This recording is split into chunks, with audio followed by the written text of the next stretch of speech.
ദൈവനാമത്തിന് മഹത്വം. Hope and പ്രോമിസിൻ്റെ എല്ലാ പ്രിയ പ്രേക്ഷകർക്കും ക്രിസ്തുയേശുവിലുള്ള സ്നേഹവന്ദനത്തെ അറിയിക്കുന്നു.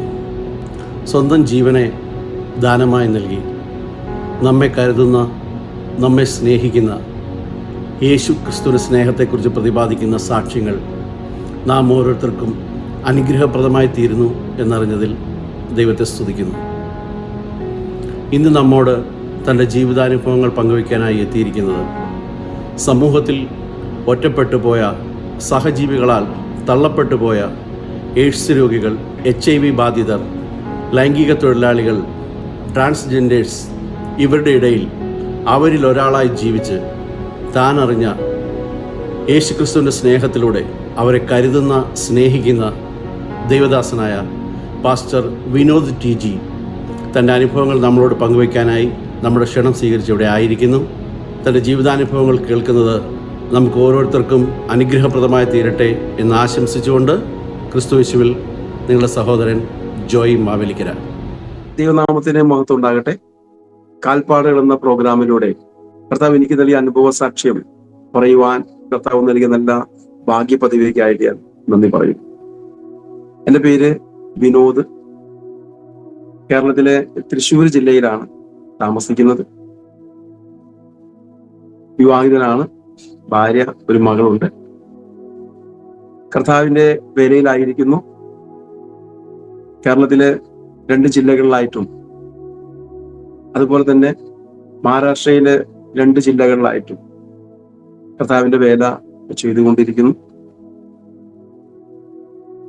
പുതുതായിട്ട് മധ്യപ്രദേശ് എന്ന സ്റ്റേറ്റിലും കർത്താവിന്റെ വേല ഈ മാസത്തോടു കൂടി ആരംഭിക്കുവാൻ ആഗ്രഹിക്കുന്നുണ്ട്.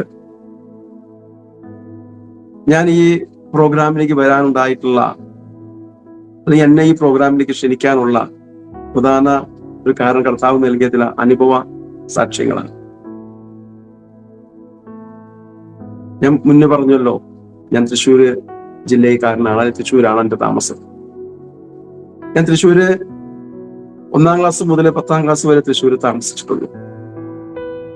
എന്റെ പഠനം തൃശ്ശൂരായിരുന്നു. ഞാൻ ജനിച്ചതെല്ലാം മഹാരാഷ്ട്രയിലാണ്. ബോംബെയിലാണ് ഞാൻ ജനിച്ചത്. എന്റെ മാതാപിതാക്കള് ബോംബെയിലായിരുന്നു. ഞാൻ പഠിക്കേണ്ട പ്രായമായപ്പോൾ ഞങ്ങൾ കുടുംബത്തോടു കൂടി നാട്ടിലേക്ക് തിരിച്ചു വരികയാണ്. നാട്ടിൽ വന്നതിന് ശേഷം നാട്ടിലാണ് ഞാൻ എൻ്റെ പഠനം പൂർത്തിയാക്കുന്നത്. 1ാം ക്ലാസ് മുതലുള്ള പഠനം 10ാം ക്ലാസ് വരെ നാട്ടിൽ പഠിച്ചു. 10ാം ക്ലാസ് ഞാൻ വളരെ ചെറിയ മാർക്കോടുകൂടി പരാജയപ്പെട്ടു. ഇന്ന് പഠനകാലത്ത് സ്കൂളുകളിൽ അന്ന് പൊളിറ്റിക്സ് ഉണ്ട്. അന്ന് പൊളിറ്റിക്സിന്റെ പ്രത്യേകമായ ഒരു സാഹചര്യത്തിലൂടെ കടന്നു പോകേണ്ടി വന്നു. പ്രത്യേകിച്ചും വീട്ടുകാരുടെ സമ്മർദ്ദം, പിതാവിന്റെ സമ്മർദ്ദം കൂടിയപ്പോൾ എനിക്ക് സ്കൂളിലും പൊളിറ്റിക്സിൽ കയറി പോകേണ്ടി വന്നു. അങ്ങനെ ഞാൻ ഏറ്റവും കൂടുതൽ ശ്രദ്ധ രാഷ്ട്രീയമായിട്ടുള്ള പ്രവർത്തനങ്ങളില് സ്കൂളുകളിൽ, സ്കൂൾ തലങ്ങളിൽ ഏർപ്പെട്ടുകൊണ്ടിരുന്നപ്പോൾ എൻ്റെ പഠനം വളരെ പുറകിലോട്ടേക്ക് പോയി. ഞാൻ മാത്രം അറിയുന്ന ഒരു സത്യമായിരുന്നു ഞാൻ 10ാം ക്ലാസ്സിൽ തോൽക്കുമെന്നത്. 10ാം ക്ലാസ്സിന്റെ റിസൾട്ട് വന്നു. SSLC റിസൾട്ടിൽ ഞാൻ 129 മാർക്ക് എനിക്കുണ്ടായിരുന്നു. അത് വലിയൊരു പരാജയമായിരുന്നു. പ്രിയമുള്ളവരെ, അതാണ് എൻ്റെ സാക്ഷ്യത്തിന്റെ ആരംഭം. നാട്ടിൽ നിൽക്കാൻ പറ്റാത്തൊരു അവസ്ഥയായി. അങ്ങനെ നാട്ടിൽ നിന്ന് ഞാൻ ഒളിച്ചോടുന്ന ഒരു അനുഭവം. ഞാൻ ജനിച്ച അതേ നാട്ടിലേക്ക്, അല്ലെങ്കിൽ ബോംബെയിലേക്ക് ഞാൻ ഒളിച്ചോടുകയായിരുന്നു. ആ ഒളിച്ചോട്ടത്തിന് ഒരു കാരണം കൂടെ ഉണ്ടായിരുന്നു. അച്ഛനും അമ്മയ്ക്കും ഞങ്ങൾ 3 മക്കളാണ്. 3 മക്കളിലെ മൂത്ത ആളായിരുന്നു ഞാൻ. വീട്ടിൽ എന്ത് പ്രശ്നം ഉണ്ടായാലും, കുഞ്ഞുങ്ങളായിട്ടുള്ള ഞങ്ങൾ എന്ത് പ്രശ്നം ചെയ്താലും അതിനെല്ലാം ഉത്തരവാദി ഞാനായിരുന്നു. അങ്ങനെയാണ് വീട്ടുകാർ കണ്ടിരുന്നത്. ഞാനാണ് മൂത്ത ആൾ. അതുകൊണ്ട് നീയാണ് മറ്റു 2 പേരെയും, അനിയനെയും അനിയത്തിനെയും പറഞ്ഞ് മനസ്സിലാക്കി കൊടുക്കുന്നതെന്നുള്ള ഒരു ധാരണ. അങ്ങനെ അതിന്റെ എല്ലാം ശിക്ഷ കിട്ടിയിരുന്നത് എനിക്കായിരുന്നു. ആ സമയത്ത് മൂത്തയാൾക്ക് സ്വാഭാവികമായിട്ടുണ്ടാകുന്ന ഒരു ചിന്തയാണ് എന്നെ വീട്ടുകാർ സ്നേഹിക്കുന്നില്ല എന്നത്. ആ ചിന്ത എൻ്റെ അകത്തും ഉണ്ടായിരുന്നു. ആ ചിന്ത വളർന്നു വലുതായി കഴിഞ്ഞപ്പോ നാട്ടിൽ നിന്ന് ഒളിച്ചോടുക എന്ന് തീരുമാനമെടുത്ത് ഞാൻ നാട്ടിൽ നിന്ന് വീണ്ടും ബോംബെക്ക് വണ്ടി കയറി. ബോംബെയിൽ എവിടെ പോയി താമസിക്കും, ബോംബെയിൽ ആരടുത്തേക്ക് പോകും, പരിചയക്കാരുണ്ടോ, ആരുമില്ല. 10ാം ക്ലാസ് കഴിഞ്ഞതോടുകൂടി ഞാൻ ബോംബെക്ക് വണ്ടി കയറി. ഞാൻ ബോംബെ എന്ന പട്ടണത്തിലെത്തിയപ്പോൾ അവിടെ ഹിന്ദിയാണ്. അല്പമൊക്കെ ഹിന്ദി അന്ന് അറിഞ്ഞിരുന്നുവെങ്കിലും പറയാനുള്ള ഒരു പ്രതികരണം അല്ലെങ്കിൽ എങ്ങനെ പറയണമെന്ന് അറിയില്ലായിരുന്നു. ചെറുപ്പത്തിലെ നാടുവിട്ട് വന്നതാ, വളരെ ചെറിയ പ്രായമായിരുന്നു ആ സമയത്ത് വന്നതായിരുന്നു. അതുകൊണ്ട് തന്നെ ഹിന്ദി എല്ലാം മറന്നുപോയി. ബോംബെ തെരുവുകളിലൂടെ പല പ്രാവശ്യവും അങ്ങോട്ടും ഇങ്ങോട്ടായിട്ട് നടന്നു കഴിഞ്ഞപ്പോ സന്ധ്യാസമയമായി. ജോലിയില്ല, താമസിക്കാനുള്ള സ്ഥലമില്ല, ഒത്തിരി പ്രയാസപ്പെട്ടു. ബോംബെയിലെ ഏറ്റവും വലിയ റെയിൽവേ സ്റ്റേഷൻ ആയിരുന്ന VT സ്റ്റേഷൻ, ഇന്ന് പറയുന്ന ഛത്രപതി ശിവാജി ടെർമിനൽ, ആ റെയിൽവേ സ്റ്റേഷന്റെ പുറം ഭാഗത്ത് അവിടെ കല്ല് വിരിച്ചിരിക്കുന്ന വലിയൊരു എറയമുണ്ട്. അവിടെ ഞാൻ അന്നത്തെ രാത്രി കഴിച്ചു കൂട്ടി. ആ രാത്രി അവിടെ കിടന്നുറങ്ങിയപ്പോൾ നേരം വെളുത്തൊരു 3 മണിയോടുകൂടി ആളുകളുടെ കാലുകളുടെ ശബ്ദം കേട്ടാണ് ഞാൻ ഉണരുന്നത്. എനിക്കറിയില്ലായിരുന്നു 3 മണി മുതൽ അവിടെ ട്രെയിൻ വീണ്ടും ഓൺ ആകുമെന്ന്. 3 മണിക്ക് കറക്റ്റ് VT സ്റ്റേഷനിലെ ട്രെയിനുകൾ പോകാൻ തുടങ്ങും. ഞാൻ എഴുന്നേറ്റ് നോക്കുമ്പോൾ എൻ്റെ തലയിലടിയിൽ ഞാൻ എൻ്റെ ഒരു ബാഗ് വെച്ചിരുന്നു. എൻ്റെ ഷർട്ട് ഊരി ഞാൻ ആ ബാഗിൽ വെച്ചിരുന്നു. എൻ്റെ ചെരുപ്പ് ഞാൻ മാറ്റി വെച്ചു. എൻ്റെ ബാഗും ചെരുപ്പും അവിടെ ഉണ്ടായിരുന്നില്ല. ആ രാത്രിയിൽ ആരോ മോഷ്ടിച്ചതാണോ അതോ അത് എങ്ങനെ പോയതാണെന്ന് അറിയില്ല. രാത്രി ആ അലച്ചിലിന്റെ ക്ഷീണത്തില് ഉറങ്ങിപ്പോയ ഉറക്കത്തില് ഞാൻ അറിഞ്ഞില്ല. അങ്ങനെ ചെരുപ്പില്ലാതെയും ശരീരത്തില് ഷർട്ടില്ലാതെ ആ ബോംബെയിലൂടെ നടക്കേണ്ടി വന്നു. ഒത്തിരി മുന്നോട്ട് കടന്നു പോയപ്പോൾ ഒരു കടലിന്റെ പ്രദേശത്ത് ഞാൻ എത്തിച്ചേർന്നു. അവിടെ ഉണ്ടാക്കി വെച്ചിരിക്കുന്ന മതിലിന്റെ മുകളിൽ അല്പസമയം ഇരുന്നപ്പോൾ എന്ത് ചെയ്യണമെന്ന് അറിയില്ല. ആ സമയത്ത് അവിടെ വാക്ക്മാൻ എല്ലാം ചവിട്ടിൽ വെച്ച് പാട്ട് കേട്ടുകൊണ്ട് വാക്കിംഗ് ചെയ്യുന്ന ഒത്തിരി പേര് അവിടെ ഉണ്ടായിരുന്നു. അതിലൊരു സഹോദരി വാക്ക് ചെയ്ത് മുന്നോട്ട് പോയി തിരിച്ചു വരുമ്പോ ഒരു കവർ എൻ്റെ കയ്യിൽ കൊണ്ടുവന്നു. ആ കവർ ഞാൻ തുറന്നു നോക്കുമ്പോൾ അതില് പൂരി ബാജി ഉണ്ടായിരുന്നു. അതോടൊപ്പം തന്നെ ഒരു ഷർട്ടും പാന്റും ഉണ്ടായിരുന്നു. നമ്മുടെ നാട്ടിലൊക്കെ പറമ്പിൽ കിളയ്ക്കാൻ വേണ്ടി ഉപയോഗിക്കുന്ന ഷൂ ഉണ്ട്, വലിയൊരു ഷൂ. ആ ഷൂ ഉണ്ടായിരുന്നു ഇത്. ഞാനത് കിട്ടിയ സന്തോഷത്തില് ഞാൻ ആ ഭക്ഷണവും കഴിച്ച് ആ ഡ്രസ്സ് വിട്ട് ആ കവറിന്റെ അകത്തൊരു ചെറിയൊരു കുറിപ്പും കൂടി ഉണ്ടായിരുന്നു. അതൊരു അഡ്രസ്സായിരുന്നു. ഞാനത് പ്രത്യേകിച്ച് ശ്രദ്ധിക്കാൻ പോയില്ല. ഞാൻ കിട്ടിയ നല്ല സന്തോഷത്തിൽ ഞാൻ അവിടുന്ന് തിരിച്ച് ഞാൻ വന്ന അതേ വഴിയിലേക്ക് കടന്നുപോയി. മുന്നോട്ട് പോയിക്കൊണ്ടിരുന്ന ഒരു മലയാളി ഹോട്ടൽ കണ്ടു ഞാൻ. ആ ഹോട്ടലില് ജോലിക്ക് വേണ്ടി ചോദിച്ചു. മലയാളത്തിൽ തന്നെയാ എഴുതിയിരുന്നത്. അവരെനിക്ക് അവിടെ ജോലി തന്നു. ഞാൻ ആ ഹോട്ടലില് 10 ദിവസം ജോലി ചെയ്തു. വളരെ വേദനിപ്പിക്കുന്ന അവസ്ഥയായിരുന്നു. 10 ദിവസവും ഒരു മിനിറ്റ് പോലും നമുക്ക് റെസ്റ്റ് ഇല്ലാതെ രാത്രി 12 മണിക്കാണ് ഹോട്ടൽ അടയ്ക്കുക. അതുവരെയും നിൽക്കാതെ നമ്മൾ ജോലി ചെയ്യാം. ഒത്തിരി ശാരീരിക അസ്വസ്ഥത കടന്നു വന്നു. നിൽക്കാൻ പറ്റാതെയായി. അങ്ങനെ അവിടുന്ന് പണി വിട്ടു. പണി വിട്ട് കഴിഞ്ഞപ്പോൾ എവിടെ പോകണമെന്ന് അറിയില്ല. ആ ബോംബെ തെരുവുകളിലൂടെ മുന്നോട്ട് നടന്നു. അങ്ങനെ ഞാൻ അവിടെ ഒരു രാത്രി സമയത്ത് ഒരു ബ്രിഡ്ജിന്റെ ഒരു പാലത്തിന്റെ മുകളില് ഒത്തിരി പേര് കിടന്നുറങ്ങുന്നതായിട്ട് കൊണ്ട് ഞാൻ അവരുടെ അരികിലെത്തി. ക്ഷീണം നിമിത്തം അവരുടെ കൂട്ടത്തില് അന്നത്തെ രാത്രി കിടന്നുറങ്ങി. ഇവരെല്ലാവരും എഴുന്നേറ്റിരുന്ന് പരസ്പരം ഹിന്ദിയിൽ സംസാരിക്കുന്നത്, ഒത്തിരി ഒച്ചയോടുകൂടി സംസാരിക്കുന്നത് ഞാൻ കേട്ടു. ഞാനും ചാടി എഴുന്നേറ്റു. അപ്പൊ വിഷയം ഇതായിരുന്നു: നമ്മുടെ കൂട്ടത്തിൽ പുതിയ ആള് കിടപ്പുണ്ട്. ഇവിടെ പോലീസിന്റെ റൗണ്ട് ഓഫ് അല്ലെ പോലീസിന്റെ റൗണ്ട് രാത്രികളിലുണ്ട്. എത്ര പേര് ഇവിടെ കിടക്കുന്നുണ്ട് വ്യക്തമായ ഒരു കണക്കും അവരുടെ കയ്യിലുണ്ട്. അതിൽ കൂടുതൽ ഒരു വ്യക്തി കടന്നു വന്നാൽ തീർച്ചയായിട്ടും അത് ചോദ്യം ചെയ്യും. അത് മറ്റുള്ളവർക്കും പ്രയാസമായി മാറും. അതുകൊണ്ട് ഞാനിവിടെ കിടക്കുന്നത് ഇവർക്ക് ഒത്തിരി പ്രയാസമുള്ള കാര്യമാണ്. ആ വിഷയം എനിക്ക് മനസ്സിലായി കഴിഞ്ഞപ്പോൾ ഞാൻ അവരോട് കൈകൂപ്പിക്കൊണ്ട് പറഞ്ഞു, ഇന്നത്തെ രാത്രി ഞാൻ ഇവിടെ കിടന്നോട്ടെ, നാളെ രാവിലെ ഞാൻ എഴുന്നേറ്റ് പോയിക്കോളാം.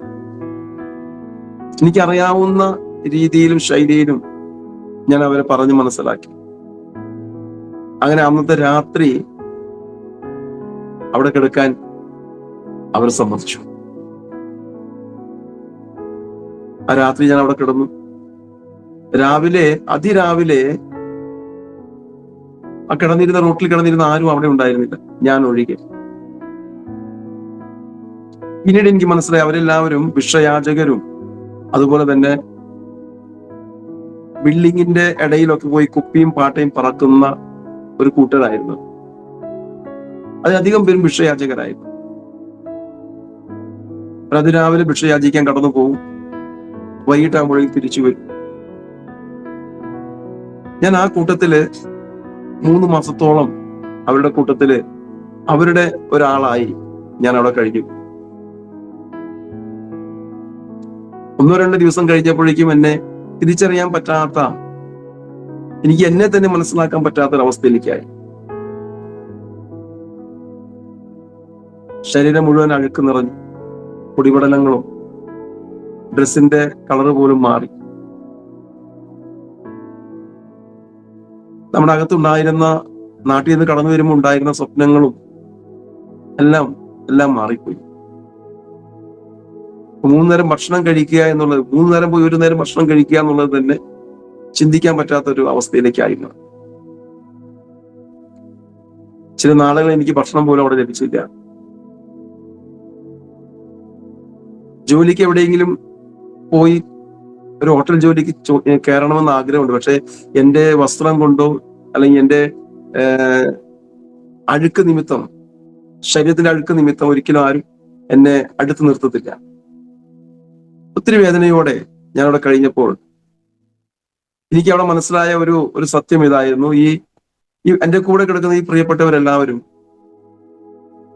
ഉച്ച സമയത്ത് ഒന്നിച്ച് ഒരു ഹോട്ടലിന്റെ അരികെ ഭക്ഷണത്തിനായിട്ട് യാചിച്ചിരിക്കുന്നത് എന്നെ ശ്രദ്ധയിൽപ്പെട്ടു. ഞാനും അവരുടെ കൂട്ടത്തില് കടന്നുപോയി. അത് ബോംബെയിലെ ഏറ്റവും പ്രസിദ്ധമായ ഒരു സ്ഥലമാണ്. ബോംബെയിലെ ഏറ്റവും പ്രസിദ്ധമായ ഒരു ഹോസ്പിറ്റലാണ് JJ ഹോസ്പിറ്റൽ. ആ JJ ഹോസ്പിറ്റലിന്റെ പരിസരത്ത് തന്നെ റോഡിനോട് ചേർന്നൊരു ഹോട്ടലുണ്ട്.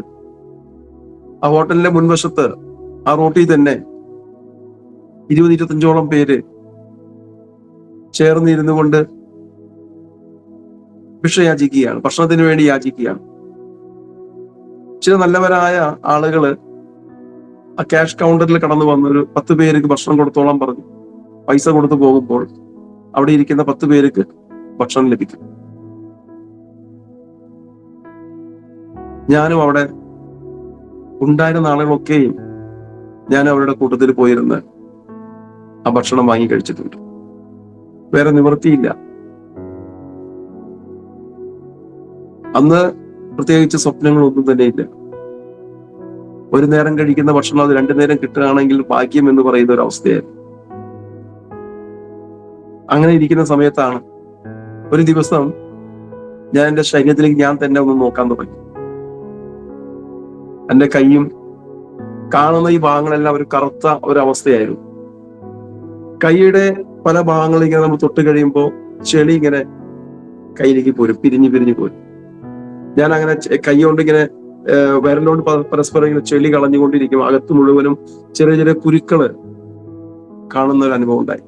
ഞാൻ ആ കുരുക്കൾ ഇങ്ങനെ പൊട്ടിച്ചപ്പോ അതിന്റെ അകത്തുനിന്ന് വെളുത്തതായൊരു പുഴു, ജീവനുള്ള പുഴു പുറത്തു വരുന്നത്. എന്റെ ശരീരത്തിന്റെ എല്ലാ ഭാഗങ്ങളിലും അതുപോലെ തന്നെ കുരുക്കളായി കഴിഞ്ഞിരുന്നു. എനിക്ക് മനസ്സിലായി അതെല്ലാം പൊട്ടിക്കുമ്പോൾ പുഴുക്കളാണ് പുറത്തേക്ക് വരുന്നത്. ഒത്തിരി ഞാൻ പേടിച്ചു. ഈ അവസ്ഥയെ തുടരുകയാണെങ്കിൽ തീർച്ചയായിട്ടും മരണം ലഭിക്കുമെന്ന് എനിക്ക് ഉറപ്പായി. ഞാൻ അവിടെ തൊട്ടടുത്തുള്ള ഒരു ടോയ്ലറ്റ് ഉണ്ട്. അവിടെ നമുക്ക് കുളിക്കണമെങ്കിൽ 5 രൂപ അവിടെ കൊടുക്കണം. ഒരു ബക്കറ്റ് വെള്ളമാണ് തരിക. അവിടെ ആ 5 രൂപ കൊടുക്കാനുള്ള ഒരു അവസ്ഥ ഉണ്ടായിരുന്നില്ല. ഞങ്ങൾക്ക് എടുക്കുന്നതിന്റെ അടുത്ത് തന്നെ ഒരു ബീഡി ഷോപ്പ് ഉണ്ട്. ഞാൻ ആ ബീഡി ഷോപ്പിൽ കടന്നുപോയി എന്റെ അവസ്ഥ ഞാൻ അവർക്ക് പറഞ്ഞു കൊടുത്തു. അതിന്റെ ഉറപ്പ് ശരിയാണെങ്കിൽ അവര് ഒരു കർണാടക ആളായിരുന്നു. ആളെനിക്ക് 5 രൂപയും തന്നു. കുളിക്കാനുള്ള ഒരു സോപ്പിന്റെ കഷ്ണം, അതും അലക്ക് സോപ്പിന്റെ ഒരു കഷ്ണം എനിക്ക് തന്നു.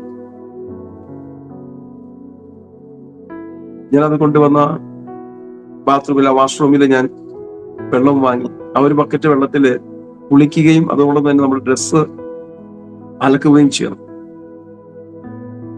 ഞാൻ പറയുന്ന കർത്താവിന്റെ കൃപയിൽ അന്ന് വെള്ളം കൂടുതൽ ലഭിക്കുകയും എനിക്ക് അവർ തന്നിരിക്കുന്ന വെള്ളത്തിൽ കുളിക്കാനും ഡ്രസ്സ് അലക്കിയിടാനും എനിക്ക് സാധിച്ചു. ആ അലക്കിയ ഡ്രസ്സ് അതുപോലെ തന്നെ വീണ്ടും തിരിച്ച് ശരീരത്തിലിട്ട് ആ നനഞ്ഞ ഡ്രസ്സോടുകൂടി ഞാൻ ആ ബാത്റൂമിൽ പുറത്തിറങ്ങിയപ്പോൾ അവിടുത്തെ വെയിൽ ഒത്തിരി നമുക്ക് ചിന്തിക്കാൻ പറ്റാത്തൊരു വെയിലും കൂടി. പെട്ടെന്ന് തന്നെ ഡ്രസ്സ് ഉണങ്ങി. ഞാനൊരു തീരുമാനമെടുത്തു, ഇനി ഞാൻ ഇവരുടെ കൂട്ടത്തിൽ കിടക്കില്ല, ഒരു ജോലി അന്വേഷിക്കും. അങ്ങനെ അന്ന് ജോലി അന്വേഷിച്ച് ഞാൻ ആ പട്ടണത്തിൽ നടന്നു. ഒരു മലയാളി ഹോട്ടൽ കണ്ടു, അവിടെ ജോലി ചോദിച്ചു. അവിടുന്ന് ചില നാളുകൾ, ചില മാസങ്ങളോളം ഞാൻ അവിടെ ജോലി ചെയ്തു. ഹോട്ടലിന്റെ കിച്ചന്റെ ഉള്ളിൽ ജോലി ചെയ്ത് പതുക്കെ പതുക്കെ നല്ല ഡ്രസ്സുകൾ വാങ്ങി. ഏറ്റവും വലിയ ആഗ്രഹമായിരുന്നു നല്ല ഡ്രസ്സുകൾ വാങ്ങണമെന്നുള്ളത്. പതുക്കെ അവിടെ വെയിറ്ററിന്റെ ജോലിക്ക് കയറി. അങ്ങനെ ആ ഭാഗങ്ങൾ ചുരുക്കി പറയുകയാണെങ്കിൽ, ഞാൻ അങ്ങനെ ജോലി ചെയ്ത് അവിടെ നിന്ന് ഇന്ത്യയിലെ ഏറ്റവും വലിയ കാറ്ററിംഗ് ആയിരിക്കുന്ന ഫുഡ്ലിംഗ് എന്ന കാറ്ററിംഗിലേക്ക് ഷെഫിന്റെ ജോലി ചെയ്യാനായിട്ട് ഞാൻ കടന്നു വന്നു. അവിടെ ബാർബിക്യൂവിന്റെ ഒരു സെക്ഷൻ ആയിരുന്നു ഞാൻ ചെയ്തിരുന്നത്. ഇന്ത്യയിലെ ഏറ്റവും വലിയ കാറ്ററിംഗ് ആണ്. VVIPകളുടെ ഓർഡറുകൾ മാത്രം എടുക്കുന്ന ഒരു കാറ്ററിംഗ് ആണ്.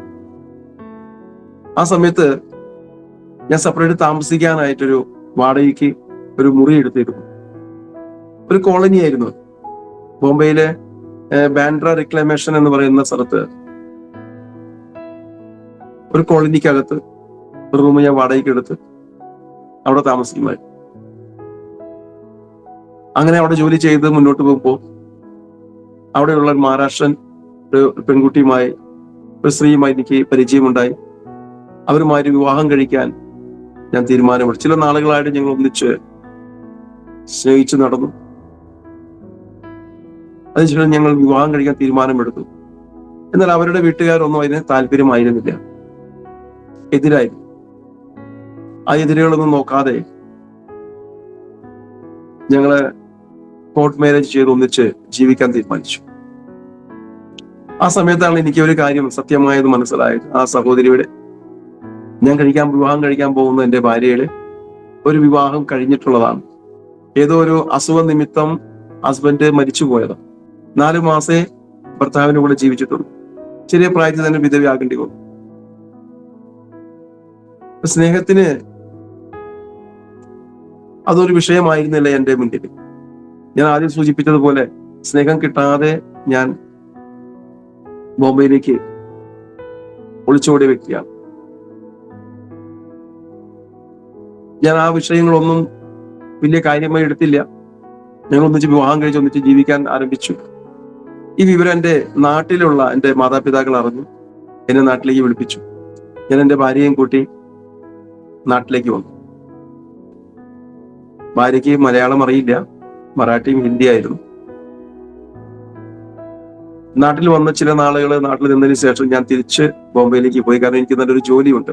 ചില ദിവസങ്ങൾ കഴിഞ്ഞപ്പോൾ നാട്ടിൽ നിന്ന് എൻ്റെ അനുജനും എൻ്റെ ഭാര്യയും ഒന്നിച്ച് വീണ്ടും ബോംബെയിലേക്ക് തിരിച്ചു വന്ന് എന്നെ കാണുകയുണ്ടായി.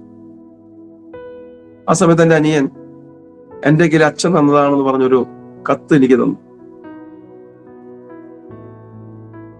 ഞാൻ ആ കത്ത് തുറന്ന് വായിച്ചപ്പോൾ അതിൽ ഇപ്രകാരമാണ് എഴുതിയിരിക്കുന്നത്. അതിന്റെ ഉള്ളടക്കം: നിന്റെ ഭാര്യ ഒരു എയ്ഡ്സ് രോഗിയാണ്. അതുകൊണ്ട് എത്രയും പെട്ടെന്ന് നിന്റെ ഭാര്യ വീട്ടിൽ കൊണ്ടാക്കി നീ നാട്ടിലേക്ക് വണ്ടി കയറും.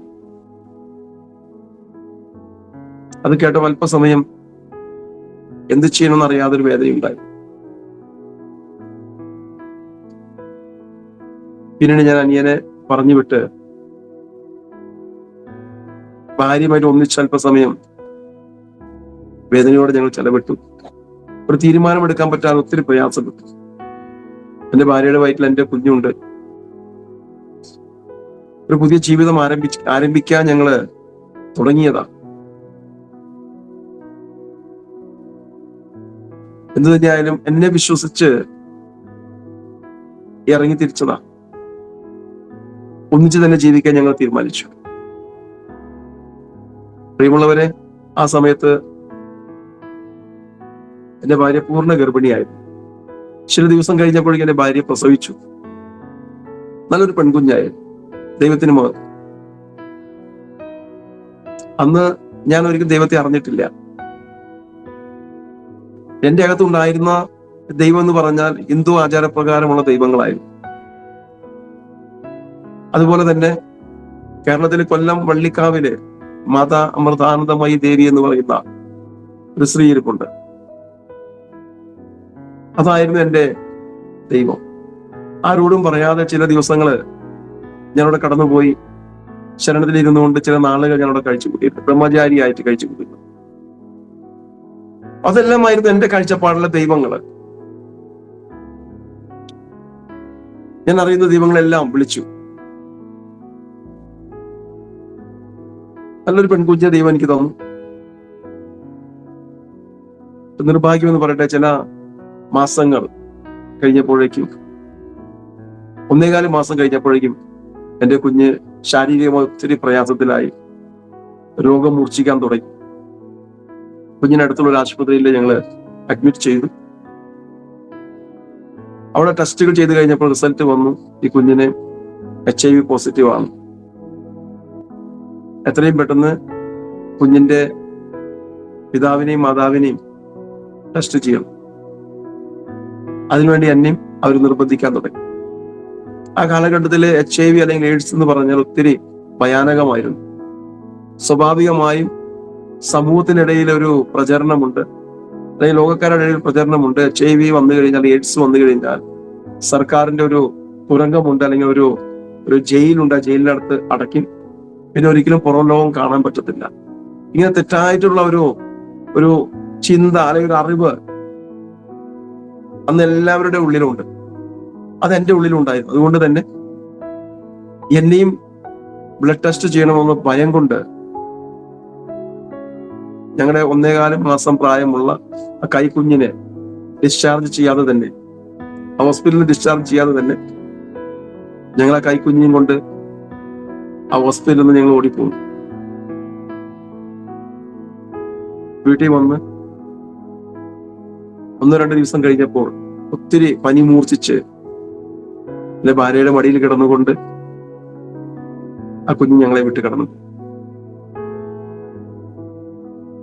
അന്നാണ് ഞങ്ങൾ സത്യം മനസ്സിലാക്കുന്നത്. ഞങ്ങൾക്കും, അല്ലെങ്കിൽ കുഞ്ഞിന് HIV ഉണ്ടെങ്കിൽ തീർച്ചയായിട്ടും കുഞ്ഞിന്റെ അമ്മയ്ക്ക് HIV ഉണ്ടായിരിക്കും. ഞങ്ങൾ അടുത്തുള്ള ഒരു ലാബിൽ പോയി പരിശോധിക്കണമെന്ന് ആഗ്രഹമുണ്ട്. പക്ഷേ ആ കാലഘട്ടങ്ങളിൽ പരിശോധനകൾ ഇല്ല. വളരെ റയറായി വലിയ പ്രൈവറ്റ് ലാബുകളിൽ മാത്രമേ അന്ന് പരിശോധന ഉണ്ടായിരുന്നു. അത് ചില ദിവസങ്ങൾ മുന്നോട്ട് കടന്നുപോയി. ആ ദുഃഖത്തിൽ നിന്ന് ഒന്ന് മാറി വരുമ്പോഴേക്കും എന്റെ ഭാര്യ ഒത്തിരി ടയേർഡായി, ക്ഷീണിച്ച് വളരെ വളരെ അവസ്ഥ മോശമായി തുടങ്ങി. അപ്പോഴേക്കും ഭാര്യ വീട്ടുകാരുമായിട്ട് ഞങ്ങൾ വളരെ അടുത്ത ഒരു സ്നേഹബന്ധത്തിലേക്ക് ആകാൻ തുടങ്ങി. എന്റെ ഭാര്യ വീട്ടുകാരുടെ നിർബന്ധത്താല് അവർ പറഞ്ഞ അതേ അവരുടെ നിർദ്ദേശപ്രകാരം ഒരു സർക്കാർ ആശുപത്രിയിൽ അഡ്മിറ്റ് ചെയ്തു. അവിടെ 10 ദിവസം എന്റെ ഭാര്യ അഡ്മിറ്റ് ആയിരുന്നു.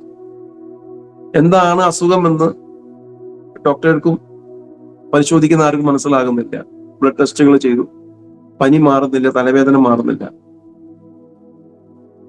ഒടുവിൽ അവർ HIV ടെസ്റ്റ് നടത്തി. അതിന് റിസൾട്ട് വന്നു HIV ആണെന്ന്. അപ്പോൾ തന്നെ എന്നെ അറിയിക്കുകയും അത് പ്രകാരം ഞാൻ ആ ആശുപത്രിയിലേക്ക് കടന്നു വരികയും ചെയ്തു. അവിടെ കടന്നു വന്നപ്പോൾ മനസ്സിലായത് അവരെല്ലാവരും, അല്ലെങ്കിൽ ആശുപത്രിയിലെ സ്റ്റാഫ് ഒരു അത്ഭുത ജീവിയെ കാണുന്ന പോലെ എന്നെ നോക്കാൻ തുടങ്ങി. എനിക്കൊന്നും മനസ്സിലായില്ല. അതിലൊരു നേഴ്സ് വന്ന് പറഞ്ഞു, നിങ്ങളെ ഡോക്ടർ വിളിക്കുന്നുണ്ട്. ഡോക്ടറെ ക്യാബിനിൽ കടന്നു ചെന്നപ്പോൾ ഡോക്ടർ എന്നോട് പറഞ്ഞു, വിനോദെ, തന്റെ ഭാര്യയ്ക്ക് എയ്ഡ്സ് ആണ്, 24 മണിക്കൂറിന്റെ ആയുസേ ഉള്ളൂ, ഞങ്ങൾ ഇന്ന് ഇവിടുന്ന് ഡിസ്ചാർജ് ചെയ്യാണ്, ഇനി പ്രത്യേകിച്ച് മരുന്നൊന്നും ചെയ്തിട്ട് കാര്യമില്ല, അതുകൊണ്ട് വീട്ടിൽ കൊണ്ടുപോയി ലഭിക്കുന്ന ആ സമയം സ്നേഹം കൊടുക്കുക, അതേ ഇനിയൊരു മരുന്നുള്ളൂ.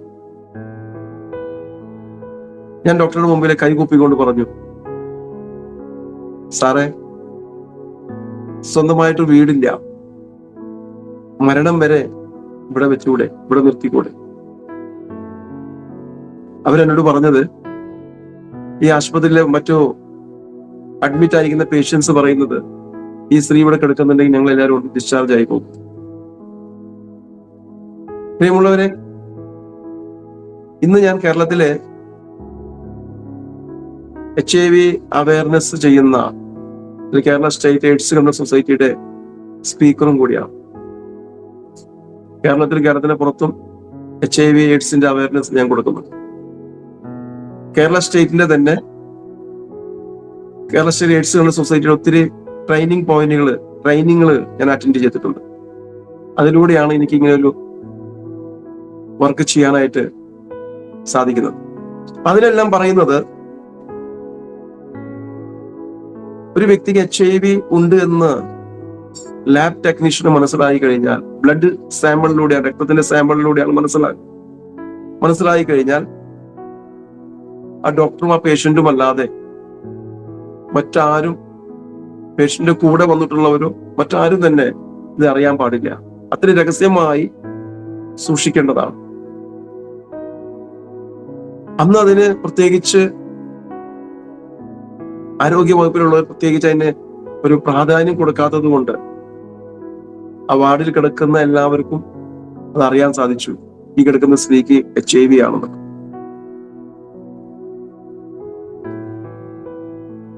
അങ്ങനെ ഞങ്ങൾക്ക് അവിടുന്ന് ഡിസ്ചാർജ് ആയി മാറിപ്പോകേണ്ട ഒരു അവസ്ഥ വന്നു. ഡിസ്ചാർജ് ആയിട്ട് എവിടെ കൊണ്ടുപോകും? എന്റെ ഭാര്യ എവിടേക്ക് കൊണ്ടുപോകും? താമസിക്കുന്ന വാടക വീട്ടിൽ കടന്നു ചെന്നാൽ പരിസരത്തുള്ളവർ ചോദിക്കും, എന്തുകൊണ്ട് ഇത്രയും അസുഖം മൂർച്ഛിച്ചപ്പോൾ ഹോസ്പിറ്റലിൽ കിടക്കേണ്ട സ്ഥാനത്ത് എന്തുകൊണ്ടാണ് വീട്ടിലേക്ക് കൊണ്ടുവന്നത്? ആ ചോദ്യങ്ങൾക്കൊന്നും മറുപടിയില്ല. എന്റെ ഭാര്യ വീട്ടുകാർ ആ സമയത്ത് ആശുപത്രിയിൽ കടന്നു വന്നു. ഞാൻ അവരോട് പറഞ്ഞു, ഇങ്ങനെയാണ് ഡോക്ടർ പറയുന്നത്, എന്ത് ചെയ്യണം?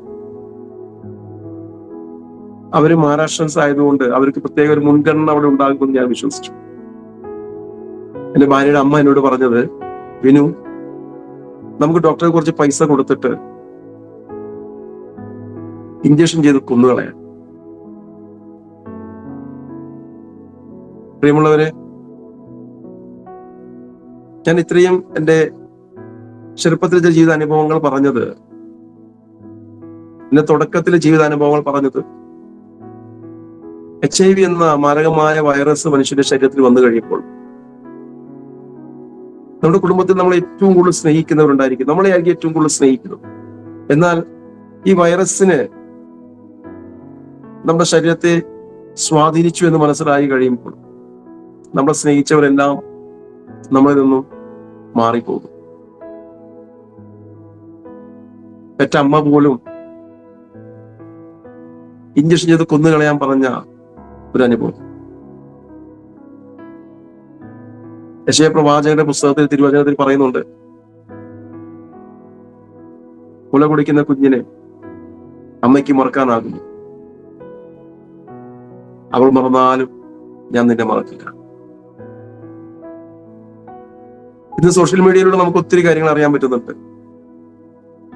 ജനിച്ച കുഞ്ഞിനെ ഉപേക്ഷിച്ചു പോകുന്ന മാതാവ്, അങ്ങനെയുള്ളവരുണ്ട്. എന്റെ വീട്ടിൽ നിന്ന് വന്ന ആ കത്ത് നിന്റെ ഭാര്യ വീട്ടിൽ കൊണ്ടാക്കി നാട്ടിലേക്ക് വണ്ടി കയറണമെന്നായി.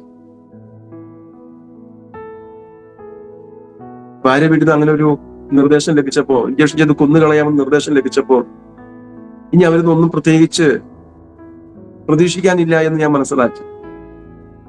ഞാൻ ആ ഹോസ്പിറ്റലിലെ ജനലയിലൂടെ പുറത്തോട്ട് നോക്കുമ്പോൾ അവിടെ ഒരു ആംബുലൻസ് കണ്ടു. ഒരു പ്രൈവറ്റ് ആംബുലൻസ് ആയിരുന്നു, രാഷ്ട്രീയ പൊളിറ്റിക്സിന്റെ ആംബുലൻസ് ആയിരുന്നു. ഞാൻ ആ പൊളിറ്റിക്സ് ഓഫീസിൽ കടന്നു ചെന്ന് എന്റെ വേദനകളൊന്ന് പങ്കുവെച്ചു. എന്റെ പ്രശ്നങ്ങൾ കേട്ടപ്പോൾ അവർ എനിക്കൊരു കത്ത് എഴുതി തന്നു. ബോംബെയിലെ ഏറ്റവും വലിയ സർക്കാർ ആശുപത്രിയാണ് JJ ഹോസ്പിറ്റൽ. ആ ഹോസ്പിറ്റലിലേക്ക് ഒരു കത്തായിരുന്നു അത്. ആ കത്തിൽ ഇങ്ങനെയാണ് എഴുതിയിരിക്കുന്നത്: ഈ വരുന്ന വ്യക്തിയുടെ അസുഖം ഇന്നതാണ്,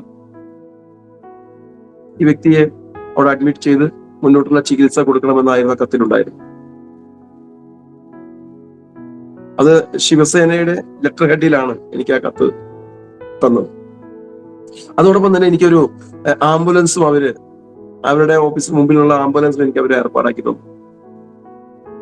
അവരൊരു കണ്ടീഷനാണ് എന്നോട് പറഞ്ഞത്: ആംബുലൻസിന്റെ ഡ്രൈവർ വരുന്ന പേഷ്യന്റിനെ തൊടുകയോ പിടിക്കുകയൊന്നും ചെയ്യത്തില്ല, നമ്മൾ തന്നെ വേണം ആംബുലൻസിന്റെ അകത്ത് രോഗിയെ കയറ്റാൻ. നമ്മൾ എവിടേക്കാണ് പോകുന്നത് ആ സ്ഥലത്ത് എത്തി കഴിയുമ്പോൾ ആദ്യം ആംബുലൻസ് കഴുകി കൊടുക്കണം, എന്നാലേ ആ കത്ത് ആ ഡ്രൈവർ നമ്മുടെ കൈവശം തരുത്തും. ഞാൻ ആ 2 വ്യവസ്ഥകളും സ്വീകരിച്ച് അങ്ങനെ എന്റെ ഭാര്യയെ ആംബുലൻസ് കയറ്റി. ഇനി എന്റെ കയ്യിൽ എടുക്കാൻ പറ്റാവുന്ന, അല്ലെങ്കിൽ ഒരു കൈത്തണ്ടയിൽ എടുക്കാൻ പറ്റാവുന്ന ഒരു അവസ്ഥയിലേക്കായി മാറി. കൂട്ടിന് ആരുമില്ല, ആശ്വസിപ്പിക്കാൻ പോലും ആരുമില്ലാത്തൊരവസ്ഥ. എന്റെ ഭാര്യയും കൂട്ടി ഞാൻ ആ പറഞ്ഞിരിക്കുന്ന JJ ഹോസ്പിറ്റലിലേക്ക് കടന്നുപോയി.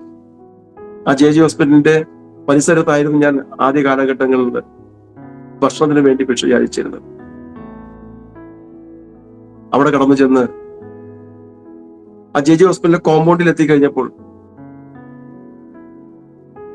ഡ്രൈവർ എന്നോട് പറഞ്ഞു, പേഷ്യന്റിനെ മാറ്റി വെച്ച് ആംബുലൻസ് കഴുകി തരണം. തൊട്ടടുത്തൊരു വീൽ ചെയർ ഉണ്ടായിരുന്നു. ആ വീൽ ചെയറിൽ എന്റെ ഭാര്യയെ ഇരുത്തി 10ഓളം ബക്കറ്റ് വെള്ളം കൊണ്ടുവന്നു ആ ആംബുലൻസ് ഞാൻ കഴുകി. എന്റെ ഭാര്യയുടെ അവസ്ഥ വളരെ ശോചനീയമായ അവസ്ഥയായിരുന്നു. കണ്ണിന്റെ കാഴ്ച മങ്ങാൻ തുടങ്ങിയിരുന്നു. അതുപോലെ തന്നെ പരിസരത്ത് എന്റെ ശബ്ദം കേട്ടില്ല, എന്നെ കണ്ടില്ല എന്നുണ്ടെങ്കിൽ, അല്ലെങ്കിൽ എന്റെ ശബ്ദം കേൾക്കുന്നില്ല എങ്കിൽ ആള് ഒത്തിരി അലമുറയിട്ട് കരയും. അപ്പൊ ഞാൻ ആംബുലൻസ് കഴുകുന്ന സമയത്ത് എന്റെ ഭാര്യയ്ക്ക് ഏറ്റവും ഇഷ്ടമുള്ള പാട്ടിന്റെ ചില വരികള് മൂളിപ്പാട്ടായി പാടിക്കൊണ്ട്, ഞാൻ ഇവിടെ ഉണ്ട് എന്ന് അറിയിക്കാൻ പാടിക്കൊണ്ട് ഞാൻ ആംബുലൻസ് കഴുകി.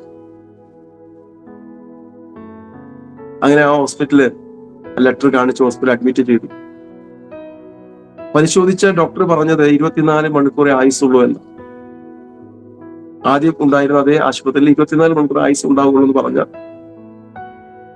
എന്റെ ഭാര്യയെ 1 മാസം ആ ഹോസ്പിറ്റലിൽ കിടത്തി ചികിത്സിക്കാൻ, എന്റെ ഭാര്യയെ കാണാൻ, സ്നേഹിക്കാൻ എനിക്ക് അവസരം കിട്ടി. ഞാൻ പറയട്ടെ പ്രിയമുള്ളവരെ, ആ സമയത്ത് ആ 1 മാസം ഞങ്ങളുടെ ജീവിതത്തിൽ ഏറ്റവും വലിയ സ്നേഹത്തിന്റെ സമയമായിരുന്നു. ഞങ്ങൾ പരസ്പരം സ്നേഹം പങ്കിടുന്ന സമയമായിരുന്നു ആ മാസം. എന്റെ ഭാര്യയ്ക്ക് ഇഷ്ടമുള്ള ഭക്ഷണങ്ങള് അല്പമേ കഴിക്കത്തുള്ളൂ. ഇഷ്ടമുള്ളത് വാങ്ങിക്കൊണ്ടു കൊടുക്കാനും കൂടെ ഇരിക്കാനും മുഴുവൻ സമയവും കൂടെ ചെലവഴിക്കാനും, നമ്മൾ അവരോട് കൽപ്പിക്കുന്നതിനേക്കാളും അവരുടേത് കേൾക്കാൻ ഞാൻ എന്റെ സമയം ചെലവഴിച്ചു.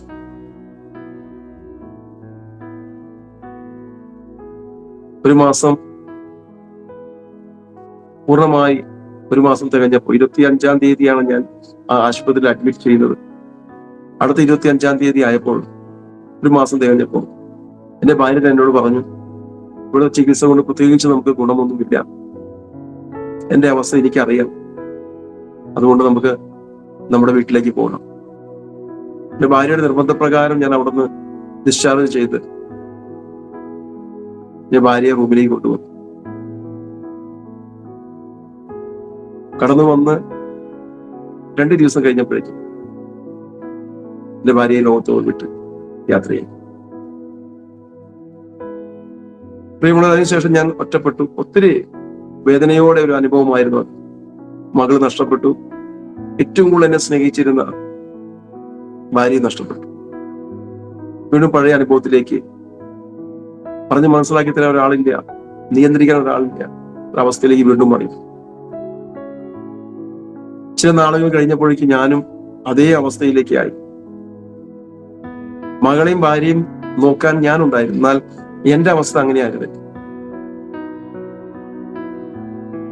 അവിടെ കിടന്നു കഴിഞ്ഞാൽ ഒത്തിരി പ്രയാസത്തിലേക്ക് പോകുമെന്ന് മനസ്സിലായപ്പോൾ ഞാൻ ബോംബെ വിട്ട് നാട്ടിലേക്ക് വന്നു. ഒരു കാര്യം കൂടി ഞാൻ പറഞ്ഞോട്ടെ പ്രിയമുള്ളവരെ, ഞാൻ അവിടെ ഏറ്റവും താഴ്ന്ന ലെവലിലുള്ള ആളുകൾ കൂടെ ജീവിച്ചു, വിഷയാചകരോട് കൂടെ ജീവിച്ചു. അതേ മുംബൈയിൽ തന്നെ ഇന്ത്യത്തെ ഏറ്റവും വലിയ കോടീശ്വരനായിരിക്കുന്ന അനിൽ അംബാനി, മുകേഷ് അംബാനിയുടെ ഭവനത്തില്, 26 നിലയുള്ള അവരുടെ ഭവനത്തില് അവർക്ക് ഭക്ഷണം വെച്ചു കൊടുക്കാനുള്ള ഒരു ഭാഗ്യം കൂടി എനിക്ക് ലഭിച്ചു. ഫുഡ്ലിംഗ് എന്ന ഇന്ത്യയുടെ ഏറ്റവും വലിയ കാറ്ററിംഗില് ഷെഫായിട്ട് ഞാൻ വർക്ക് ചെയ്തിട്ടുണ്ട്. ആ കാറ്ററിംഗ് VVIPകളുടെ ഓർഡറുകളാണ് ഏറ്റവും കൂടുതൽ എടുക്കുന്നത്. അതുകൊണ്ട് തന്നെ ഒത്തിരി വലിയ വലിയ ആളുകളുടെ ഭവനങ്ങളിൽ കടന്നു പോകാനും ആ ഭവനങ്ങളില് കാറ്ററിംഗ് ഓർഡറുകൾ എടുക്കാനും അവരുടെ ജീവിത രീതികൾ മനസ്സിലാക്കാൻ, അവർ കഴിക്കുന്ന ഭക്ഷണം കഴിക്കാനെല്ലാം ദൈവം എന്നെ സഹായിച്ചു. ഞാൻ തിരിച്ച് ശാരീരിക അവസ്ഥ മോശമായപ്പോൾ ഞാൻ നാട്ടിൽ കടന്നു വന്നു.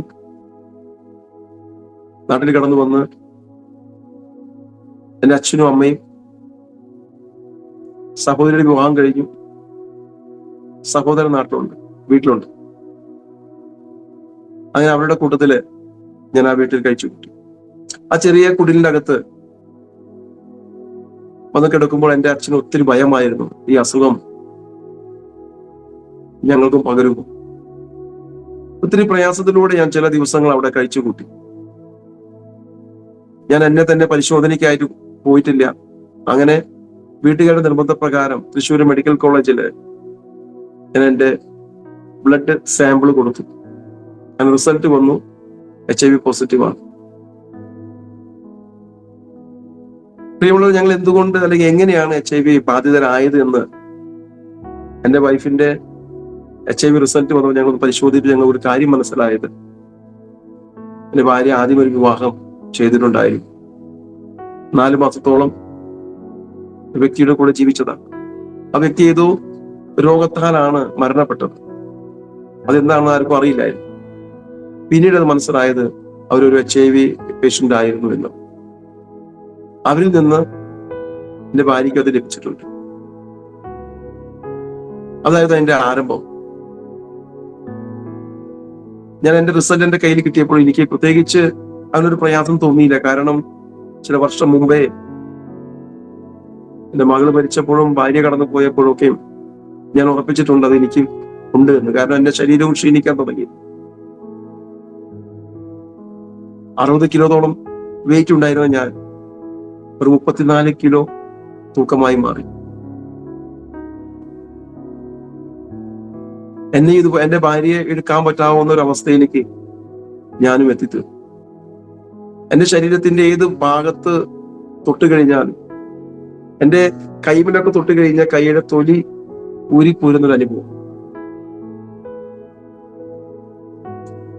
റോഡിലൂടെ നടക്കുമ്പോൾ കാലുമൊന്ന് ചെരുപ്പ് ഊരിപ്പോയാൽ പോലും നമ്മൾ അറിയത്തില്ല. നടക്കാൻ പറ്റാത്തൊരവസ്ഥ. അങ്ങനെ ഹോസ്പിറ്റലില് അഡ്മിറ്റ് ചെയ്യാമെന്നെല്ലാം അവിടുത്തെ കൗൺസിലർ എന്നോട് പറഞ്ഞിരുന്നു. പക്ഷെ ഞാനതൊന്നും ചെവി കൊടുത്തില്ല. കാരണം എനിക്കറിയാം ഹോസ്പിറ്റലുകാർക്ക് എന്റെ ഭാര്യയെ രക്ഷിക്കാൻ കഴിഞ്ഞില്ല, എന്റെ കുഞ്ഞു മകളെ രക്ഷിക്കാൻ കഴിഞ്ഞിട്ടില്ല. ഇതിന് പ്രത്യേകിച്ച് മരുന്നുകളില്ല എന്ന്, കണ്ടുപിടിച്ചിട്ടില്ല എന്നുള്ള ഒരു ധാരണയൊക്കെയാണ് എന്റെ മനസ്സിലുണ്ടായിരുന്നത്. അതുകൊണ്ട് ഞാൻ ആ ഹോസ്പിറ്റലിൽ നിന്ന് ഇറങ്ങി വന്ന് എന്റെ വീട്ടിലേക്ക് തിരിച്ച് കടന്നു വന്നു. ഒരു ജോലിക്ക് പോകാൻ പറ്റാവുന്ന ഒരു അവസ്ഥയായിരുന്നില്ല. അതുകൊണ്ട് തന്നെ എന്റെ വീടിന്റെ അകത്ത് തന്നെ കഴിച്ചു കൂട്ടി. 1-2 ദിവസം കഴിഞ്ഞപ്പോൾ വീട്ടുകാർക്ക് എന്നോട് താല്പര്യമില്ല എന്ന് ശരിയായ സത്യം എനിക്ക് മനസ്സിലായി. എനിക്ക് വീട്ടിൽ നിന്ന് അകന്ന് പോകണമെന്ന് ആഗ്രഹമുണ്ട്. വീട്ടുകാരെ ബുദ്ധിമുട്ടിക്കാതെ തന്നെ മാറിപ്പോകണമെന്ന് ആഗ്രഹമുണ്ട്. പക്ഷെ അതിനൊന്നും സാധിക്കുന്നില്ല. എന്റെ ശരീരം അതിനെ അനുവദിക്കുന്നില്ല, മനസ്സുകൊണ്ട് ശരീരം അനുവദിക്കുന്നില്ല. അങ്ങനെ ഞാൻ ഒരു ദിവസം എന്റെ അമ്മ എന്നെ വന്ന് കയ്യിലെടുത്തുകൊണ്ട് പുറത്ത് വീടിന് വേണ്ടി പണിയാൻ വേണ്ടി പണിതിട്ടിരിക്കുന്ന തറയുടെ മുകളിൽ കൊടുക്കും എന്നെ കിടത്തി. ആ തറയുടെ മുകളിൽ ചില ദിവസങ്ങൾ ഞാൻ കിടന്നു, രാവും പകലും. അവിടെ കിടന്നുകൊണ്ട് ഞാൻ ആലോചിക്കുന്നുണ്ട്, എങ്ങനെയും ഒന്ന് മരിക്കണം. പക്ഷെ എവിടെ പോയി മരിക്കും? മരിച്ചാൽ എന്റെ ബോഡി പോലും വീട്ടുകാർക്ക് ലഭിക്കാൻ പാടില്ല. എന്റെ ബോഡി വീട്ടുകാർക്ക് ലഭിച്ചാല് അത് പരിശോധനയ്ക്ക് വിടും, റിസൾട്ട് വരും, HIV ആണ് ഈ വ്യക്തിക്ക് ഉണ്ടായിരുന്നത്. അത് ലോകം മുഴുവൻ അറിയും, നാട്ടുകാരറിയും. പിന്നീട് വീട്ടുകാർക്ക് ഒത്തിരി പ്രയാസമാകും. ജീവിതാവസാനം വരെയും അവരെ നോക്കിക്കൊണ്ട് ആളുകൾ പറയും, HIV ബാധിച്ചവന്റെ അച്ഛനാണ് പോകുന്നത്, അമ്മയാണ് പോകുന്നത്, അനിയനാണ് പോകുന്നത്. ഇതൊന്നും വരാതിരിക്കാൻ മരിച്ചാൽ പോലും ബോഡി എന്റെ വീട്ടുകാർക്ക്, എന്റെ ശവം എന്റെ വീട്ടുകാർക്ക് കിട്ടാൻ പാടില്ല. ഞങ്ങളുടെ വീടിന്റെ അടുത്ത് തന്നെയാണ് ഏറ്റവും വലിയ പുഴയുള്ളത്. ആ പുഴയിലാണ് ഞാൻ നീന്തലൊക്കെ പഠിച്ചത്. ആ പുഴയിൽ ചാടി ചാവാൻ ഞാൻ തീരുമാനമെടുത്തു. പക്ഷെ ചാടിയാലും ഞാൻ മരിക്കത്തില്ല, കാരണം ആ പുഴയുടെ ആഴം അറിയാം. ആ പുഴയിൽ ഒത്തിരി നീന്തിയിട്ടുണ്ട്. പിന്നെ അവസാനം ഒരു തീരുമാനമെടുത്തു. തൃശ്ശൂർ റെയിൽവേ സ്റ്റേഷനിൽ കടന്നുപോയി റെയിൽവേ ട്രാക്കിൽ തലവെച്ച് മരിക്കാം. അങ്ങനെ ഒരു തീരുമാനം എടുത്തുകൊണ്ട് ആ തറയുടെ മുകളിൽ കിടക്കുന്നുണ്ട്. പക്ഷെ എഴുന്നേൽക്കാൻ പോലും പറ്റുന്നില്ല. വീട്ടിലെല്ലാവരും ജോലിക്ക് പോയൊരു സമയം, ഒരു ദിവസം എഴുന്നേൽക്കാൻ പറ്റുന്നില്ലെങ്കിലും എഴുന്നേറ്റ് ഞാൻ തൃശ്ശൂർ റെയിൽവേ സ്റ്റേഷൻ ലക്ഷ്യമാക്കി കടന്നുപോയി.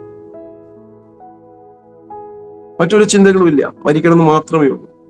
കാരണം ഇങ്ങനെ കിടന്ന് നരകിക്കുന്നേക്കാളും മറ്റുള്ളവർക്ക് വേദന കൊടുക്കുന്നതിനേക്കാളും മരിക്കുന്നതാണ് ഉചിതമെന്ന് ഞാൻ തീരുമാനപ്പെടുത്തി. അങ്ങനെ തീരുമാനമെടുക്കുന്ന പ്രധാന കാരണം കൂടി ഉണ്ടായിരുന്നു. ഞാൻ ഇറങ്ങിപ്പോകുന്നതിന് തലേ ദിവസം ഞങ്ങളുടെ വീടിന്റെ ആ കൂടാരത്തിന്റെ അകത്തുനിന്ന്, ഞാൻ ആ തറയുടെ മുകളിലൊക്കെ എടുക്കുന്നത്, ആ കൂടാരത്തിന്റെ അകത്തുനിന്ന് എന്റെ അനുജൻ എന്റെ അച്ഛനോട് പറയുന്ന കാര്യങ്ങൾ ഞാൻ കേട്ടു. ഇവൻ ഇങ്ങനെ കിടക്കുമ്പോ എനിക്കൊരു വിവാഹം കഴിക്കാൻ പറ്റൂ, എങ്ങനെ ഞാനൊരു വിവാഹം കഴിക്കുക എന്ന് പറയുന്നത് എന്റെ ചെവിയിലും കേൾക്കാൻ ഇടവന്നു. ഞാൻ കാരണം ആരുടെയും ജീവിതം നശിച്ചു പോകരുത് ഞാൻ തീരുമാനമെടുത്തിട്ടാണ് ഞാൻ അന്ന് വണ്ടി കയറി. അന്ന് ഞാൻ ബസ് കയറി, ഞാൻ തൃശ്ശൂര് എത്തി. തൃശ്ശൂർ എത്തിയപ്പോഴാണ് എൻ്റെ അകത്തൊരു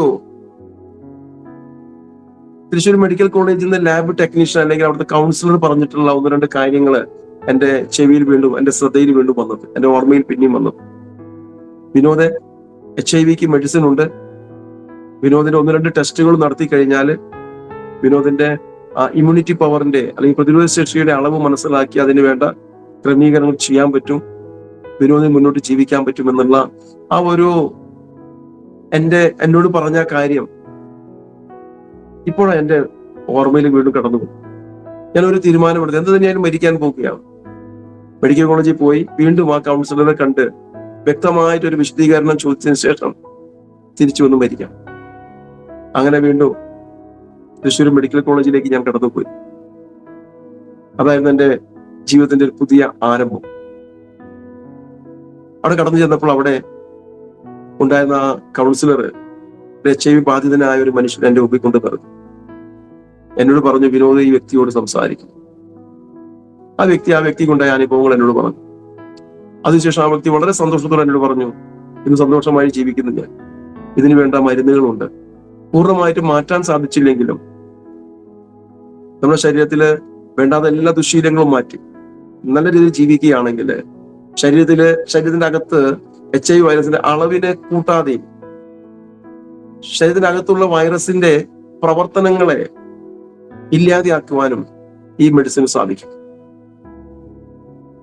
അത് ART ട്രീറ്റ്മെന്റ് ആണ്, ആന്റി വൈറൽ റിട്രോ തെറാപ്പിയാണ്. ആ ART ട്രീറ്റ്മെന്റ് കൊണ്ട് ബിനോന്റെ ജീവിതത്തിൽ ഒത്തിരി മാറ്റങ്ങൾ ഉണ്ടാകും. അവരുടെ ജീവിതാനുഭവം പങ്കുവെച്ചപ്പോൾ എന്റെ അകത്ത് ജീവിക്കാനുള്ള ഒരു ആഗ്രഹം കടന്നു വന്നു. അങ്ങനെ ഞാൻ അവിടെ ആ ആശുപത്രിയിൽ 18 ദിവസം അഡ്മിറ്റ് ആയിരുന്നു. എന്റെ എല്ലാ ടെസ്റ്റുകളും നടത്തി. മനുഷ്യ ശരീരത്തിൽ ഇമ്മ്യൂണിറ്റി പവറിന്റെ അളവ് 1500 മുകളിലായിരിക്കണം. മനുഷ്യ ശരീരത്തിന്റെ പ്രതിരോധ ശേഷിയാണ് വൈറ്റ് സെല്ല്, ശ്വേതരക്താണുക്കള്. അത് 500 താഴെ വരുമ്പോൾ ആ വ്യക്തിയില് എന്തെല്ലാം അസ്വസ്ഥതകൾ അല്ലെങ്കിൽ അസുഖങ്ങള് മൂർച്ഛിച്ചിരിക്കുന്നു ഡോക്ടേഴ്സ് പറയുന്നത്. എന്റെ ഇമ്മ്യൂണിറ്റി പവർ അല്ലെങ്കിൽ പ്രതിരോധ ശേഷി ടെസ്റ്റ് നോക്കിയപ്പോൾ പരിശോധിച്ചു നോക്കി, അതിന് CD4 കൗണ്ട് എന്നാ പറയും. അത് പരിശോധിച്ചപ്പോൾ അതിന് റിസൾട്ട് വന്നത് 34 ഉള്ളൂ. വളരെ കുറവായിരുന്നു, വളരെ കുറവ്. അത് എയ്ഡ്സ് എന്നൊരു സാഹചര്യത്തിലേക്ക് എത്തിയിരിക്കുകയാണ്. കാരണം മനുഷ്യന്റെ ഇമ്മ്യൂണിറ്റി പവർ കുറയുമ്പോൾ മനുഷ്യ ശരീരത്തിൽ മറ്റുള്ള അസുഖങ്ങൾ കടന്നു വരാൻ സാധ്യതയുണ്ട്. അങ്ങനെ മറ്റുള്ള അസുഖങ്ങൾ കടന്നു വന്ന് എല്ലാ രോഗങ്ങളും കൂടിയ ഒരു സിൻഡ്രോം അല്ലെങ്കിൽ AIDS, acute immuno deficiency syndrome, അങ്ങനെ ഒരു സ്റ്റേജിലേക്ക് ഞാൻ എത്തി നിൽക്കുക. ഏത് സമയം മരണം സംഭവിക്കാം. HIV വൈറസും ഉണ്ട്, അതോടൊപ്പം തന്നെ മറ്റുള്ള അസുഖങ്ങളും ആ ശരീരത്തിലുണ്ട്. അങ്ങനെ എന്റെ ശരീരത്തിലെ ബ്ലഡ് ടെസ്റ്റ് റിസൾട്ട് വന്നു. എനിക്ക് TB ഉണ്ടായിരുന്നു. മറ്റു പല പല അസുഖങ്ങൾക്ക് വേണ്ടി പരിശോധിച്ചു, സ്കാൻ ചെയ്തു. അങ്ങനെ എന്റെ TB മെഡിസിൻ എനിക്ക് സ്റ്റാർട്ട് ചെയ്തു. 18 ദിവസം കഴിഞ്ഞപ്പോൾ ആശുപത്രിയിൽ നിന്ന് തിരിച്ച് വീട്ടിലേക്ക് വരണം. എനിക്കറിയാം ഒരു സപ്പോർട്ടും വീട്ടിൽ നിന്ന് കിട്ടത്തില്ല. അതുകൊണ്ട് തന്നെ ആശുപത്രിയിൽ കിടക്കുന്ന സമയങ്ങൾ തന്നെ ഞാൻ HIV ബാധിതരായിട്ടുള്ള ചില വ്യക്തികളുമായിട്ട് പരിചയങ്ങളും അവരോട് സംസാരിക്കുകയും ഡോക്ടേഴ്സിന്റെ നിർദ്ദേശങ്ങളെല്ലാം കേട്ട് ആലുവയില്, എറണാകുളം ഡിസ്ട്രിക്റ്റിലെ ആലുവയില് കടങ്ങല്ലൂർ എന്ന് പറയുന്ന സ്ഥലത്ത് കാത്തലിക് മിഷൻ ചെയ്യുന്ന ഒരു പ്രവർത്തനമുണ്ട്. അവിടെ ഒരു കെയർ ഹോമാണ്, കെയർ സെന്റർ ആണ്. ആ കെയർ സെന്ററിൽ അഡ്മിഷൻ എടുത്തു.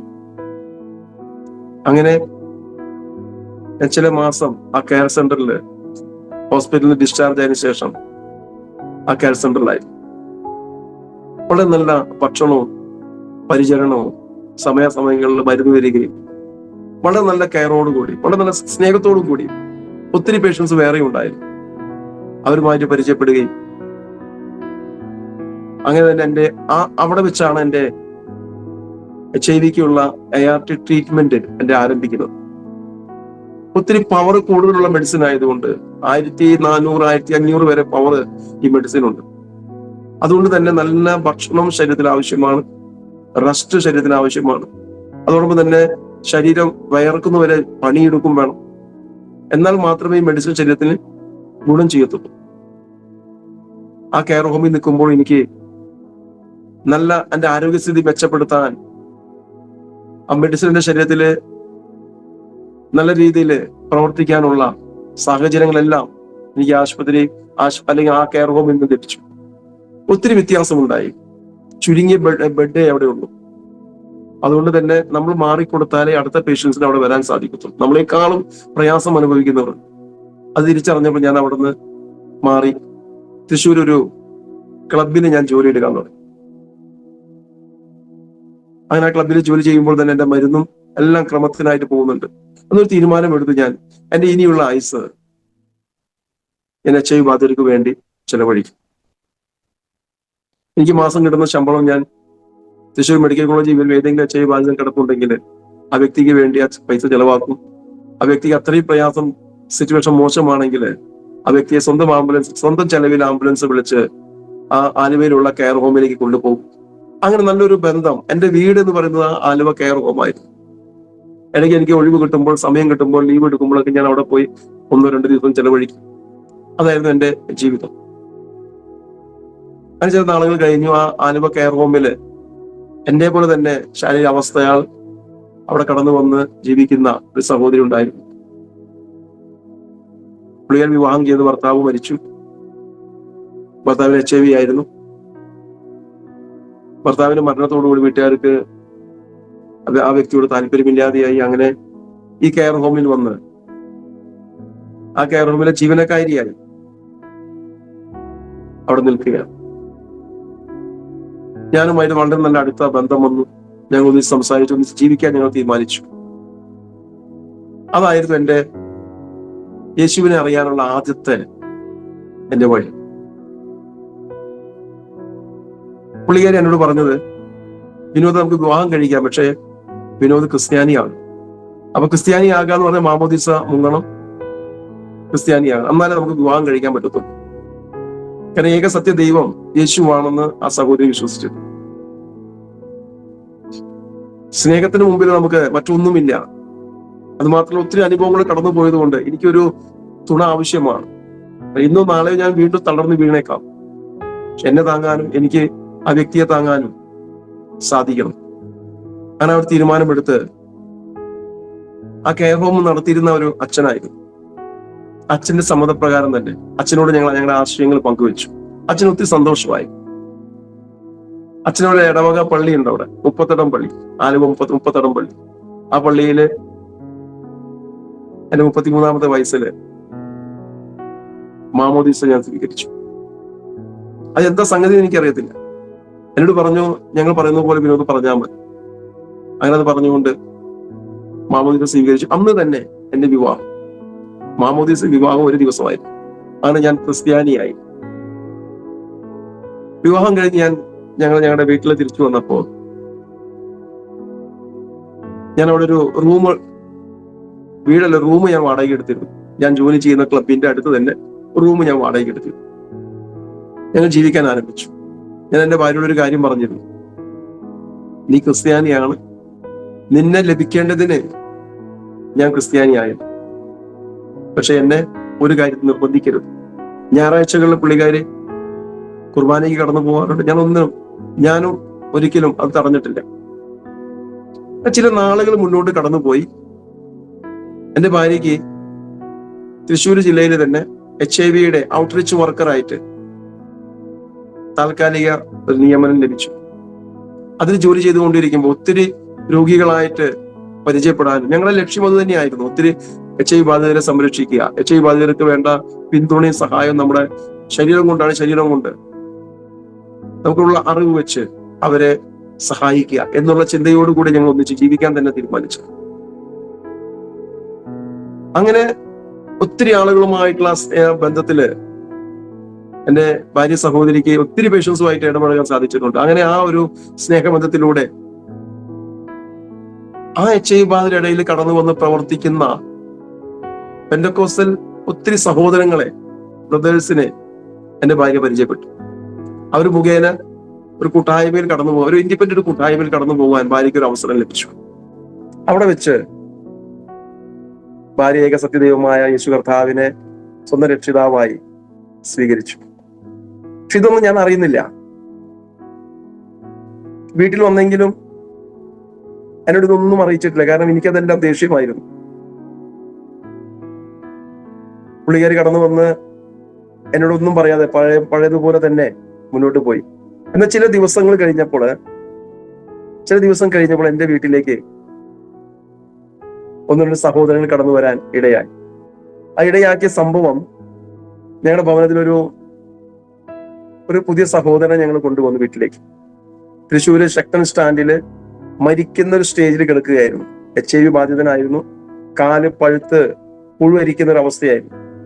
നോക്കാനോ പിടിക്കാനോ ആരുമില്ല. വീട്ടുകാരും വെറുക്കപ്പെട്ട അല്ലെങ്കിൽ ഉപേക്ഷിക്കപ്പെട്ട നിലയിലായിരുന്നു.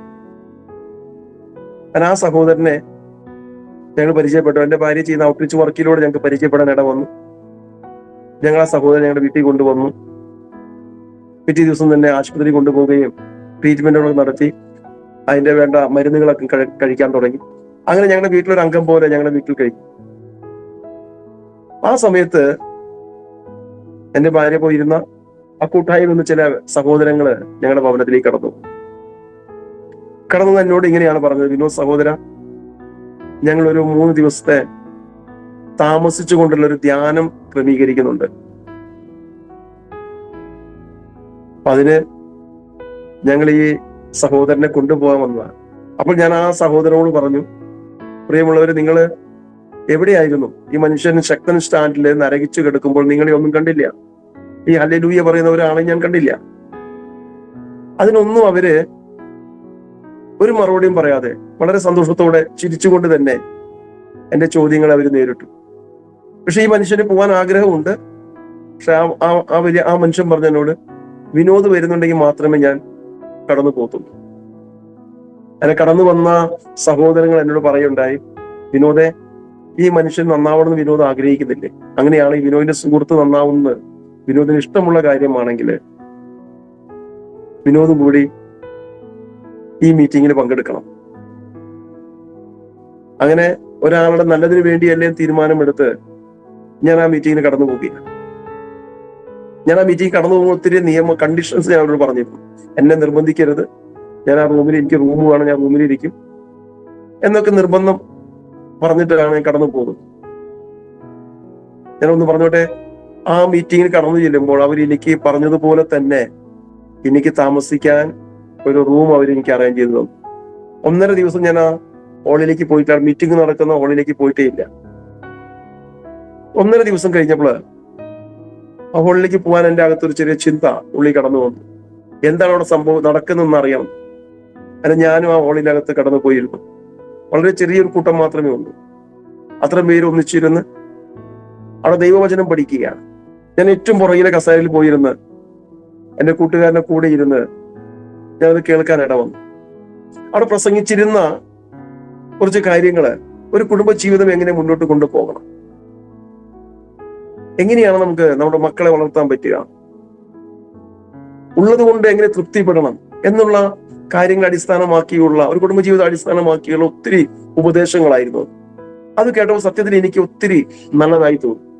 വളരെ നല്ല കാര്യമാണല്ലോ, എത്ര നല്ല കാര്യമാണ് ഇവര് ജനങ്ങളെ പഠിപ്പിക്കുന്നത്. പക്ഷെ ഇതെല്ലാം പറഞ്ഞു കഴിയുമ്പോൾ പ്രസംഗിച്ചുകൊണ്ടിരിക്കുന്ന ആ ദൈവദാസൻ പറയുകയാണ്, ഇതെല്ലാം ബൈബിളിലുണ്ട്. ബൈബിളിലെ വാക്യങ്ങൾ എടുത്ത് ആ ദൈവത്തിന്റെ ദാസൻ പറയുമ്പോൾ അവിടെ മുമ്പിലിരിക്കുന്ന കുഞ്ഞുങ്ങള് അവരത് ബൈബിളിൽ തുറന്നെടുത്ത് അത് വായിക്കുന്നുണ്ട്. പെട്ടെന്ന് എൻ്റെ ഉള്ളിൽ ചിന്ത വന്നു, ഇതെല്ലാം ബൈബിളിൽ എഴുതി വെച്ചിട്ടുണ്ടെങ്കിൽ എന്തുകൊണ്ട് നമ്മുടെ നാട്ടിലുള്ള ക്രിസ്ത്യാനികൾ നന്നാകുന്നില്ല? അങ്ങനെയാണെങ്കിൽ ഈ ബൈബിളിൽ ഇല്ല, ചുമ്മാ പറയുന്നതാണ്. ബൈബിളിൽ ഉണ്ടോ ഇല്ലേ എന്ന് പരിശോധിക്കാൻ വേണ്ടി ഞാൻ ബൈബിൾ തുറന്നതാണ്. ആ വാക്യങ്ങളൊന്നും എനിക്ക് ബൈബിളിൽ കണ്ടില്ല. കാരണം എനിക്ക് ബൈബിൾ ആദ്യമായിട്ട് തുറക്കുന്നത്, എവിടെയാണ് ആ വാക്യം കിടക്കുന്നത് എനിക്കറിയത്തില്ല. സത്യത്തിൽ ഞാൻ ബൈബിൾ തുറന്നത് ആ വാക്യം അതിൽ കണ്ടില്ല എങ്കിൽ പ്രസംഗിക്കുന്ന വ്യക്തിയോട് ദേഷ്യമായിട്ട് പെരുമാറണം, നിർത്താൻ പറയണം. അങ്ങനെയുള്ള അധികാരത്തോടുകൂടി ഞാൻ ബൈബിൾ തുറന്നതാണ്. ഒരു കാര്യം മനസ്സിലായി, ബൈബിളിൽ ഉണ്ട്, പക്ഷെ എനിക്ക് എടുക്കാൻ കിട്ടുന്നില്ല. കുഞ്ഞുങ്ങൾ അതെടുത്ത് വായിക്കുന്നുണ്ട്. എൻ്റെ അകത്തൊരു ചിന്ത വന്നു. ഞാൻ ദൈവത്തോട് പറഞ്ഞു, ദൈവമേ, അവിടെ എടുക്കുന്ന വാക്യങ്ങള് എടുക്കാനുള്ള ശക്തി തായോലി. എൻ്റെ മനസ്സിന്റെ അകത്താണ് ഞാനത് പറഞ്ഞത്. പിന്നെ എനിക്ക് പോലും ഓർമ്മയില്ല. ഞാൻ ആ ബൈബിൾ എടുത്ത് ഏറ്റവും ഫ്രണ്ടില് ആ കുഞ്ഞുങ്ങൾ ഇരിക്കുന്ന ആ ഭാഗത്തോട്ട് ഞാൻ കടന്നു ചെന്നു. അവിടെ ഒരു ഒരു കസേര ഒഴിഞ്ഞിരിപ്പുണ്ടായിരുന്നു. ആ കസേരയിൽ കടന്നിരുന്നു. ആ ദേവദാസൻ പറയുന്ന ഓരോ വാക്യങ്ങളും ബൈബിളിൽ നിന്ന് തുറന്നെടുത്ത് വായിക്കാൻ കർത്താവ് എന്നെ സഹായിച്ചു. അന്നൊരു കാര്യം എനിക്ക് മനസ്സിലായത്, എൻ്റെ മനസ്സിന്റെ അകത്ത് ഞാൻ ദൈവത്തോട് പറഞ്ഞ വിഷയം, പ്രാർത്ഥന വിഷയം, അത് അപ്പോൾ തന്നെ അത് എന്റെ അകത്ത് തന്ന് മറുപടിയായി തന്ന നല്ല ദൈവം. ഞാൻ ആ ദൈവത്തെ പൂർണ്ണമായിട്ടും വിശ്വസിച്ചു. ഞാൻ പറയട്ടെ പ്രിയം, ബാക്കിയുള്ള 1.5 ദിവസവും അവിടെ ബൈബിൾ വായിച്ചിരുന്നത് ഞാനായിരുന്നു. ഒത്തിരി സന്തോഷത്തോടെ ഞാൻ ആ വചനങ്ങൾ വായിച്ചു. ആ 3 ദിവസത്തെ പ്രാർത്ഥന കഴിഞ്ഞ് ഞാൻ കടന്നു വരുമ്പോൾ കർത്താവിനെ സ്വന്തം രക്ഷിതാവായി സ്വീകരിച്ച് ചില സാക്ഷികൾ അവിടെ ഞാൻ പറഞ്ഞു, ഞാൻ ഒരിക്കലും തെറ്റായ ജീവിതത്തിലേക്ക് കടന്നു പോകത്തില്ല, ഞാൻ ദൈവത്തിന് വേണ്ടി ജീവിക്കും. ഞാൻ സിഗരറ്റ് വലിക്കത്തില്ല എന്നൊക്കെ തീരുമാനമെടുത്ത് അവിടെ നിന്ന് കടന്നു വന്നു. വളരെ സന്തോഷത്തോടെ വീട്ടിൽ കടന്നു വന്ന് ഞങ്ങൾ വീട്ടിൽ ഒന്നിച്ചിരുന്ന്, ഞാനും എൻ്റെ കൂട്ടുകാരനുണ്ട്, എൻ്റെ ഭാര്യയുണ്ട്, ഞങ്ങൾ 3 പേരും ഒന്നിച്ചിരുന്ന് പ്രാർത്ഥിക്കാൻ തുടങ്ങി. വീട്ടിലുള്ള ഭക്ഷണം കഴിക്കുന്ന പാത്രങ്ങൾ, സ്പൂണുകൾ കൊണ്ടുവന്ന് പാട്ടുപാടി അവിടെ കേട്ട ഒത്തിരി പാട്ടുകൾ മനസ്സിൽ സ്പർശിച്ചു. പാട്ടുകൾ പാടി ദൈവത്തെ ആരാധിക്കാൻ തുടങ്ങി. അങ്ങനെ ആരാധിക്കുമ്പോഴാണ് എൻ്റെ അകത്തൊരു ദൈവാത്മാവ് ഒരു ചിന്ത തന്നു. വിനോദം, ഒത്തിരി നീ തെറ്റായ ജീവിതം നയിച്ചിട്ടുണ്ട്, നിന്റെ ഭാര്യയോട് ഒത്തിരി നീ തെറ്റ് ചെയ്തിട്ടുണ്ട്, നീ ക്ഷമ ചോദിക്കണം. സത്യമായിരുന്നു. എൻ്റെ ഭാര്യ വീട്ടിൽ കടന്നു പോകുമ്പോൾ ഞാൻ എൻ്റെ കൂട്ടുകാരെ വീട്ടിൽ വിളിച്ച് രാത്രികളിൽ ഞങ്ങൾ ഒന്നിച്ച് ചീട്ട് കളിക്കാറുണ്ട്. അപ്പൊ ആ ഒരു ചിന്ത എൻ്റെ അകത്ത് വന്നപ്പോൾ ഞാൻ എൻ്റെ ഭാര്യയോട് പറഞ്ഞു, ഇങ്ങനെ എൻ്റെ ഭാഗത്ത് സംഭവിച്ചിട്ടുണ്ട്, എന്നോട് ക്ഷമിക്കണം. എൻ്റെ ഭാര്യയ്ക്ക് ഇത് ഉൾക്കൊള്ളാൻ പറ്റിയില്ല. അന്ന് രാത്രിയിൽ ഒത്തിരി വീട്ടില് പ്രശ്നങ്ങളുണ്ടായി, അന്തരീക്ഷം മോശമായി. ഞാൻ ബൈബിളെല്ലാം വലിച്ചു കീറി, ഇനി ഒരിക്കലും ഇവിടെ പ്രാർത്ഥിക്കത്തില്ല തീരുമാനമെടുത്തു. മനുഷ്യർ നന്നാവാൻ സമ്മതിക്കുന്നില്ല എന്നുള്ള ഒരു ചിന്തയോടുകൂടി അന്നത്തെ രാത്രി ആരും ഭക്ഷണം കഴിക്കാതെ ഇരുന്നു. എന്നാൽ പിറ്റേ ദിവസം രാവിലെ തന്നെ ഞാൻ വാതിൽ തുറക്കുമ്പോൾ എന്റെ മുമ്പിൽ നിൽക്കുന്നത് ആദ്യമായി കടന്നു വന്ന 2 സഹോദരങ്ങള്. അവർ വീടിന്റെ മുമ്പിൽ നിൽക്കുന്നത്. അവർ കടന്നു വന്ന എന്നോട് പിന്നെ ആ ദിവസം മുഴുവൻ ഞങ്ങളോട് സംസാരിച്ചു. ഞങ്ങളുടെ പോരായ്മകള്, കുറവുകള് എല്ലാം സംസാരിച്ച് വീണ്ടും ഞങ്ങൾക്ക് വേണ്ടി പ്രാർത്ഥിച്ചു. അങ്ങനെ എന്റെ ഭാര്യയെ വീണ്ടും അവര് ഒന്നിപ്പിച്ചു. പ്രിയമുള്ളവരെ, അവിടെ നിന്നാണ് കർത്താവിനെ ഞാൻ തിരിച്ചറിയുന്നത്. ഞാൻ ആ കൂട്ടായ്മയിൽ കടന്നു പോവുകയും ദൈവത്തെ ആരാധിക്കാനും ദൈവത്തിന്റെ വചനങ്ങളെ കേൾക്കാനും മനസ്സിലാക്കാനും പഠിക്കാനും എനിക്ക് അവസരം ആ കൂട്ടായ്മയിൽ ലഭിച്ചു. ഞാൻ ആ കൂട്ടായ്മയിൽ ആദ്യമായിട്ട് കടന്നു പോയപ്പോൾ എനിക്കുണ്ടായ ഒരു അനുഭവം, അവിടെയുള്ള 1-2 പേർക്ക് മാത്രമേ എന്നെ അറിയത്തുള്ളൂ. ആ കൂട്ടായ്മയിൽ 150-150ഓളം പേര് ഉണ്ട്. അതൊരു സ്കൂളിന്റെ അകത്തായിരുന്നു. ഒരു ക്ലാസ് റൂമിലാണ് ആ മീറ്റിംഗ് നടന്നത്. ഒരു ക്ലാസ് റൂമിൽ 2 ക്ലാസ് റൂം ഒന്നിച്ചുള്ള ഒരു ഹാളിന്റെ അകത്താണ് ആ മീറ്റിംഗ് നടന്നുകൊണ്ടിരിക്കുന്നത്. ആ മീറ്റിംഗിനകത്ത് ഉണ്ടായിരുന്ന ഒരു വലിയൊരു അനുഭവം ഞാൻ പറയാം. ഞാൻ മീറ്റിംഗിൽ ചെന്ന് അവിടെ മീറ്റിംഗ് കഴിഞ്ഞ പ്രാർത്ഥന കഴിഞ്ഞപ്പോൾ അവിടെ ഉണ്ടായിരുന്ന ഒട്ടുമിക്കവരും കടന്നു വന്ന് കൈ തരുകയും ചേർത്ത് പിടിക്കുകയും മോനെ കുട്ടാന്ന് വിളിക്കുകയും ഞങ്ങൾ പ്രാർത്ഥിക്കാൻ കേട്ടോ എന്നൊക്കെ പറഞ്ഞ് വേറെ ഒരു ചിന്തകളും ഇല്ല. സത്യത്തിൽ നമുക്ക് വീട്ടിൽ നിന്ന് ലഭിക്കുന്ന സ്നേഹത്തിനേക്കാളും കൂടുതലായിട്ടുള്ള സ്നേഹം, ചുരുക്കി പറഞ്ഞ അതിരുകളില്ലാത്തൊരു സ്നേഹം, ലിമിറ്റേഷൻ ഇല്ലാത്തൊരു സ്നേഹം, ലിമിറ്റ് ഇല്ലാത്തൊരു സ്നേഹം ഞാൻ അവിടെ അന്ന് അനുഭവിച്ചു. ഞാൻ അന്ന് വീട്ടിലേക്ക് മടങ്ങുമ്പോൾ എന്ന് അടുത്ത ഞായറാഴ്ച വരുമെന്നുള്ള ചിന്തയായി. ഓരോ ഞായറാഴ്ചകൾ കടന്നു വരുമ്പോൾ ഒരുക്കമാണ്. ശനിയാഴ്ച മുതൽ ഒരുക്കമാണ്. ഞായറാഴ്ചയ്ക്ക് കടന്നു പോകാനുള്ള ഒരുക്കമായിരുന്നു. അത് ഞായറാഴ്ച എത്തിക്കഴിഞ്ഞാൽ ദൈവത്തോട് പറയും, ദൈവമേ ഈ ഞായറാഴ്ച തീരരുത്. അവരുമായിട്ട് ഒന്നിച്ച് ഇടപഴകാനും ദൈവത്തിന്റെ വചനം അവർ ചെയ്യുന്നത് അതുപോലെ തന്നെ അനുകരിക്കാൻ, അവർ വചനം കേൾക്കാനിരിക്കുമ്പോൾ ശാന്തമായിട്ട് വചനം കേൾക്കാനിരിക്കാനും ഒക്കെ ദൈവം എന്നെ സഹായിച്ചു. അതെന്റെ ആരംഭമായിരുന്നു. കർത്താവ് ഒത്തിരി കാര്യങ്ങൾ ആ കൂട്ടായ്മ തന്നെ പഠിപ്പിച്ചു. അതിനുശേഷം ദൈവത്തോട് പ്രാർത്ഥിച്ചു. ഞാൻ എൻ്റെ ഭാര്യ ഒന്നിച്ചുകൊണ്ട് ഞങ്ങളുടെ ഭവനത്തില് അതുപോലെ തന്നെ ഒരു കൂട്ടായ്മ ആരംഭിച്ചു. HIV ബാധിതരായിട്ടുള്ള ഒത്തിരി ആളുകളെ ഞങ്ങൾക്ക് പരിചയം ഉണ്ടായിരുന്നു. ആ സമയത്ത് അവരെല്ലാം പലവരെയും വീടുകളിൽ നിന്ന് മാറ്റിയിട്ടുള്ളവരാണ്, പോവാൻ സ്ഥലമില്ലാത്തവരാണ്. അങ്ങനെയുള്ള ആളുകളെ ആ സമയത്ത് ഞങ്ങളൊരു കടലിന്റെ പ്രദേശത്ത് ഒരു വീട് വാടകയ്ക്ക് എടുത്ത്, 2 നില കെട്ടിടമായിരുന്നു, ഞങ്ങൾ അവിടെ താമസം തുടങ്ങി. അത് ഒത്തിരി സ്ഥലമുള്ള ഒരു 3-3.5 ഏക്കർ സ്ഥലമുള്ള ഒരു കെട്ടിടത്തിലാണ് ഞങ്ങൾ താമസിച്ചിരുന്നത്. അതുകൊണ്ട് മറ്റാർക്കും അയൽവാസികൾ പ്രത്യേകിച്ച് ശല്യമൊന്നും ഉണ്ടാകില്ല. ഞങ്ങൾ അവിടേക്ക് താമസം മാറ്റി. അവിടെ ഞങ്ങൾ ഇതുപോലെയുള്ള HIV ബാധിതരെ ഒന്നിച്ച് കൊണ്ടുവന്ന് അവിടെ സ്റ്റേ ചെയ്യിക്കും, താമസിപ്പിച്ച് അവിടെ ഞങ്ങൾ പ്രാർത്ഥന ആരംഭിച്ചു. ഒത്തിരി ദൈവദാസന്മാർ കടന്നു വന്ന് അവിടെ ദൈവത്തിന്റെ സന്ദേശം അവിടെ പകരുമായിരുന്നു. അങ്ങനെ നിൽക്കുമ്പോൾ ഒത്തിരി HIV ബാധിതരോടെ കടന്നു വന്നിട്ടുണ്ട്. അങ്ങനെ നിൽക്കുന്ന ഒരു സമയത്താണ് ഒരു 60-70 വയസ്സ് പ്രായമുള്ള ഒരു മുസ്ലിം സഹോദരൻ തൃശ്ശൂർ മെഡിക്കൽ കോളേജിൽ നിന്ന് ഡിസ്ചാർജ് ചെയ്തു. പുള്ളിക്കാരനെ കൊണ്ടുപോകാൻ ആളില്ല. ഡോക്ടർ എന്റെ വൈഫിനോട് പറഞ്ഞു, ഇങ്ങനെ ഒരു അവസ്ഥയുണ്ട്, എന്തെങ്കിലും ചെയ്യാൻ പറ്റും. ഞങ്ങൾ കടന്നു ചെല്ലുമ്പോൾ ആ വ്യക്തിയുടെ അവസ്ഥ, ആമാശയത്തില് ഒത്തിരി പ്രയാസങ്ങളുണ്ട്. ഏത് സമയവും ആള് മരിക്കാം. വയറിങ്ങനെ വീർത്തുകൊണ്ടിരിക്കുക. വരുന്ന എത്രത്തോളം വെള്ളം കുത്തി കളഞ്ഞാലും പിന്നെയും വെള്ളം നിറഞ്ഞുകൊണ്ടിരിക്കുക. ആ അവസ്ഥയായിരുന്നു. അങ്ങനെ കൊണ്ടുപോകാൻ ആരുമില്ല. അത് ഞങ്ങൾ ആ വ്യക്തിയെ ഞങ്ങളുടെ വീട്ടിലേക്ക് കൊണ്ടുവന്നു താമസിപ്പിച്ചു. ഒരാഴ്ച ആ സഹോദരൻ ഞങ്ങളുടെ കൂടെ ഉണ്ടായിരുന്നു. ദൈവത്തിന്റെ സ്നേഹം ആ മനുഷ്യന് മനസ്സിലാക്കാൻ സാധിച്ചു. ഒരാഴ്ച കഴിഞ്ഞപ്പോൾ ആള് മരണപ്പെട്ടു. വീടിന്റെ അകത്ത് തന്നെ മരണപ്പെട്ടു. മരണപ്പെട്ട് കഴിഞ്ഞാൽ ആ വീട്ടിലെ ആ വ്യക്തിയുടെ ബന്ധുക്കളെ ഞങ്ങൾ വിവരം അറിയിച്ചു. ആ വ്യക്തിയുടെ അനിയനൊക്കെ കടന്നു വന്ന് ആ ബോഡി ഏറ്റുവാങ്ങി അവർ കൊണ്ടുപോയി. ആംബുലൻസുമായി കടന്നു വന്ന് ബോഡി കൊണ്ടുപോയി.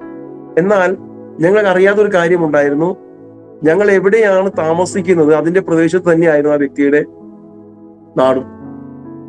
ആ വ്യക്തിയുടെ മരണവാർത്ത ഒരു ഓട്ടോറിക്ഷയിൽ ബാനർ കെട്ടി ആ ഓട്ടോറിക്ഷയിൽ അനൗൺസ് ചെയ്ത് പോകുന്നത് ഞങ്ങൾ കേൾക്കാൻ ഇടവന്നു. അപ്പോൾ സത്യത്തിൽ ഞങ്ങൾക്ക് മനസ്സിലായ സത്യത്തില് ആ വ്യക്തിയുടെ നാട് ഇത് തന്നെയാണ്. ഞങ്ങളുടെ പ്രദേശത്തുള്ള ആളുകള് ചുറ്റും കൂടി ആ പ്രദേശത്ത് ഒത്തിരി പ്രയാസങ്ങൾ അന്തരീക്ഷം സൃഷ്ടിച്ചു. ഈ വീട്ടിൽ നിന്നാണ് ഈ മനുഷ്യൻ മരിച്ചത്, ഇവരിവിടെ കൂടോത്രം ചെയ്തിട്ടുണ്ട്, ഇവിടെ പ്രാർത്ഥന നടക്കുന്നുണ്ടെന്ന് ഒത്തിരി പേർക്ക് മനസ്സിലാക്കാൻ ഇട വന്നിട്ടുണ്ട്. അങ്ങനെ ഇവിടുന്ന് കൂടോത്രം ചെയ്ത് കൊന്നതാണെന്നുള്ള ഒരു ധാരണ വരുത്തി തീർത്ത് ആ പ്രദേശത്തുള്ള മുസ്ലിംസ് എല്ലാം ഞങ്ങളുടെ വീടിന്റെ മുമ്പിൽ വന്ന് തടിച്ചുകൂടി. പത്രക്കാരും ചാനലുകാരെല്ലാം കടന്നു വന്നു ഒത്തിരി പ്രയാസങ്ങൾ ഉണ്ടാക്കി. അന്ന് ഗാന്ധി ജയന്തി കൂടിയായിരുന്നു. അങ്ങനെ പോലീസും കടന്നു വന്ന് അവിടെ റെയ്ഡ് നടത്തി ആരൊക്കെ ഇവിടെ താമസിക്കുമെന്ന് അറിയാൻ വേണ്ടി. അങ്ങനെ പോലീസുകാരകത്ത് കടന്നു വന്നപ്പോൾ ഞങ്ങൾ പോലീസുകാരോടുള്ള സത്യാവസ്ഥ പറഞ്ഞു. ഇന്നതാണ് വിഷയം. ഞങ്ങൾ ഈ വീടിന്റെ അകത്തുള്ള എല്ലാവരും HIV ബാധിതരാണ്. വീട്ടിൽ നിന്ന് ഇറക്കി വിട്ടവരും ഹോസ്പിറ്റലിൽ നിന്ന് ഡിസ്ചാർജ് ചെയ്യപ്പെട്ടവരൊക്കെയാണ്. മരണം കാത്തു കിടക്കുന്നവരാണ് ഇതിന്റെ അകത്തുള്ളത്. പുറത്ത് എവിടെയും പോകാൻ പറ്റത്തില്ല. അത് ഞങ്ങൾക്ക് ഒരിക്കലും പബ്ലിക്കിനോട് ഞങ്ങൾക്ക് പറയാൻ പറ്റത്തില്ല, നാട്ടുകാരോട് പറയാൻ പറ്റത്തില്ല. പോലീസുകാരുടെ ഒരു വിശ്വാസം നിമിത്തം ഞങ്ങൾ പോലീസുകാരോട് അവതരിപ്പിച്ചു. പോലീസുകാർ പ്രത്യേകിച്ചൊന്നും പറഞ്ഞില്ല. അവർ കടന്നുപോയി. എന്നാൽ കടന്നു പോയിട്ട് അവർ ചെയ്തത് അവിടെ നിന്നിരുന്ന പബ്ലിക്കിനോട്, നാട്ടുകാരോട് അവർ ഈ വിഷയം പറഞ്ഞു. ആ വീടിനകത്ത് മുഴുവനും എയ്ഡ്സ് രോഗികളാണ്.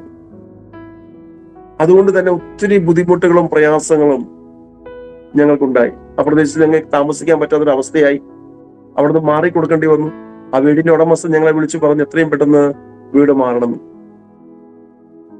അങ്ങനെ കൂടെയുള്ള പേഷ്യൻസിനൊക്കെയും അതാത് വീടുകളിലേക്ക് ഞങ്ങൾ മാറ്റി. ചില വ്യക്തികളെ കെയർ ഹോമുകളിലേക്ക് മാറ്റി. അത് ഞങ്ങൾ അവിടെ നിന്ന് ഇറങ്ങിക്കൊടുക്കേണ്ട അവസ്ഥ വന്നു. ആ സമയത്താണ് ഞങ്ങളെ കൂടെ ഉണ്ടായിരുന്ന ഒരു മോളായിരുന്നു ദീപ. വളരെ ചെറുപ്പത്തിൽ തന്നെ അച്ഛനും അമ്മയും മരിച്ചു. +2 പഠിക്കുമ്പോഴാണ് തനിക്ക് HIV ആണെന്ന് മനസ്സിലായത്. കുടുംബക്കാര്, അച്ഛന്റെ അനിയന്മാരുണ്ട്, അവരെല്ലാവരും വെറുത്തു. അങ്ങനെ എവിടെയും പോകാൻ പറ്റാതെ നിൽക്കുന്ന ഒരു അവസ്ഥയുള്ള ഒരു മകളായിരുന്നു. ആ മകളും ഞങ്ങളുടെ കൂട്ടത്തിലുണ്ടായിരുന്നു. ആ കുട്ടിക്ക് പോകാൻ ഒരു സ്ഥലവുമില്ല. ആണ് ഞങ്ങളുടെ കൂടെ കൂടി. എവിടെയും പോകത്തില്ല എന്ന് തീരുമാനമെടുത്തു. എന്ത് പ്രശ്നം വന്നാലും ഞങ്ങൾ സഹിച്ചു കൊള്ളാം എന്നുള്ള തീരുമാനത്തില് ഞങ്ങളുടെ കൂടെ കൂടി. അങ്ങനെ ഞാനും ഭാര്യയും മകളും ഞങ്ങൾ ഒന്നിച്ച് മറ്റൊരു സ്ഥലത്തേക്ക് താമസം മാറ്റി.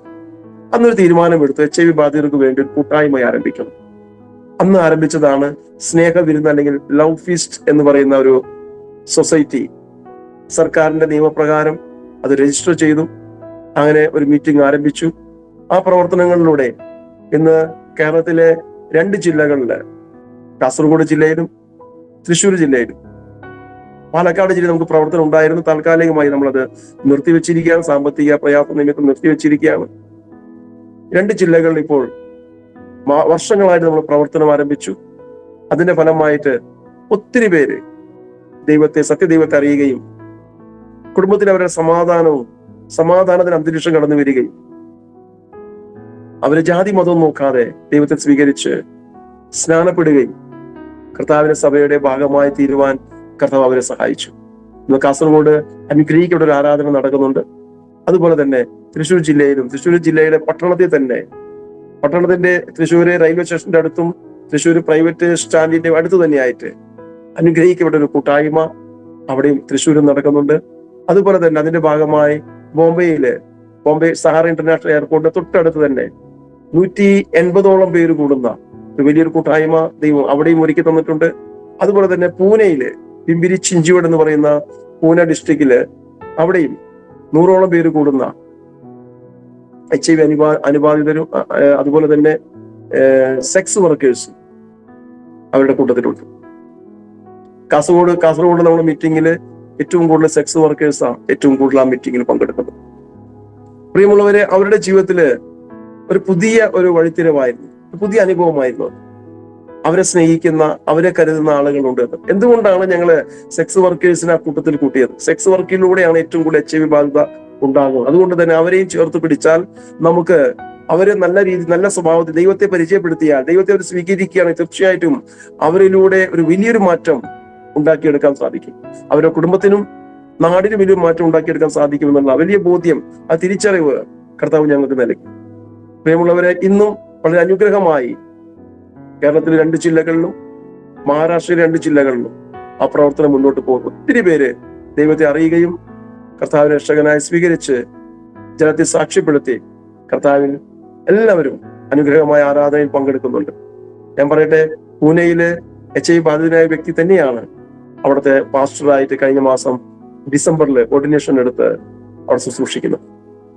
അതുപോലെ കാസർഗോഡ് ജില്ലയിലും അവിടുത്തെയും ദൈവദാസൻ HIV ബാധിത തന്നെയാണ്. തൃശ്ശൂരും തൃശ്ശൂരും ഞാൻ തൃശ്ശൂർ ജില്ലയിലാണ് ഞാൻ പാസ്റ്ററായിട്ട് ഇരിക്കുന്നത്. അതുപോലെ തന്നെ എല്ലായിടങ്ങളിലും കർത്താവിൽ ശുശ്രൂഷിക്കുന്ന എല്ലാ HIV ബാധിതരായിട്ടുള്ള ആളുകൾ തന്നെയാണ്. അതുപോലെ തന്നെ കോട്ടയത്തിനപ്പുറം ഒരു സ്ഥലം ഞങ്ങൾക്ക് ലഭിച്ചിട്ടുണ്ട്. അവിടെയും HIV ബാധിതർക്ക് വേണ്ടി ഒരു പുതിയ കൂട്ടായ്മ ആരംഭിക്കുവാൻ ആഗ്രഹിക്കുന്നുണ്ട്. ഏറ്റവും കൂടുതൽ പൂനെയിലാണ് ദിനം പ്രതി ആളുകൾ കൂടിക്കൊണ്ടിരിക്കുകയാണ്. പൂനെയിൽ ഞങ്ങള് ദൈവം അനുവദിക്കുകയാണെങ്കിൽ ഈ മാർച്ച് മുതൽ ഒരു പുതിയ മീറ്റിംഗും കൂടി, വന്നിട്ടുള്ള ആളുകളെ കൊണ്ട് നമുക്ക് ആ ഹാളിന്റെ അകത്ത് ഇരിക്കാൻ ഇപ്പോൾ നമുക്ക് സ്ഥലമില്ല. അതുകൊണ്ട് ഇനി വരുന്ന ആളുകളെ മാറ്റി മറ്റൊരു ആരാധന തുടങ്ങുവാൻ ആഗ്രഹിക്കുന്നുണ്ട്. ഇതാണ് എന്റെ ജീവിത അനുഭവ സാക്ഷ്യം. കർത്താവ് ഒത്തിരി ഒത്തിരി ഒത്തിരി മാനിച്ചു. ഇന്നും പ്രാർത്ഥനയായിട്ടുള്ളത് ഒരു കെയർ ഹോം. കേരളത്തിൽ എവിടെയും ഒരു കെയർ സെന്റർ ഇല്ല. HIV ബാധിതർ ഇന്നും ജില്ലകളിൽ വർദ്ധിച്ചുകൊണ്ടിരിക്കുകയാണ്.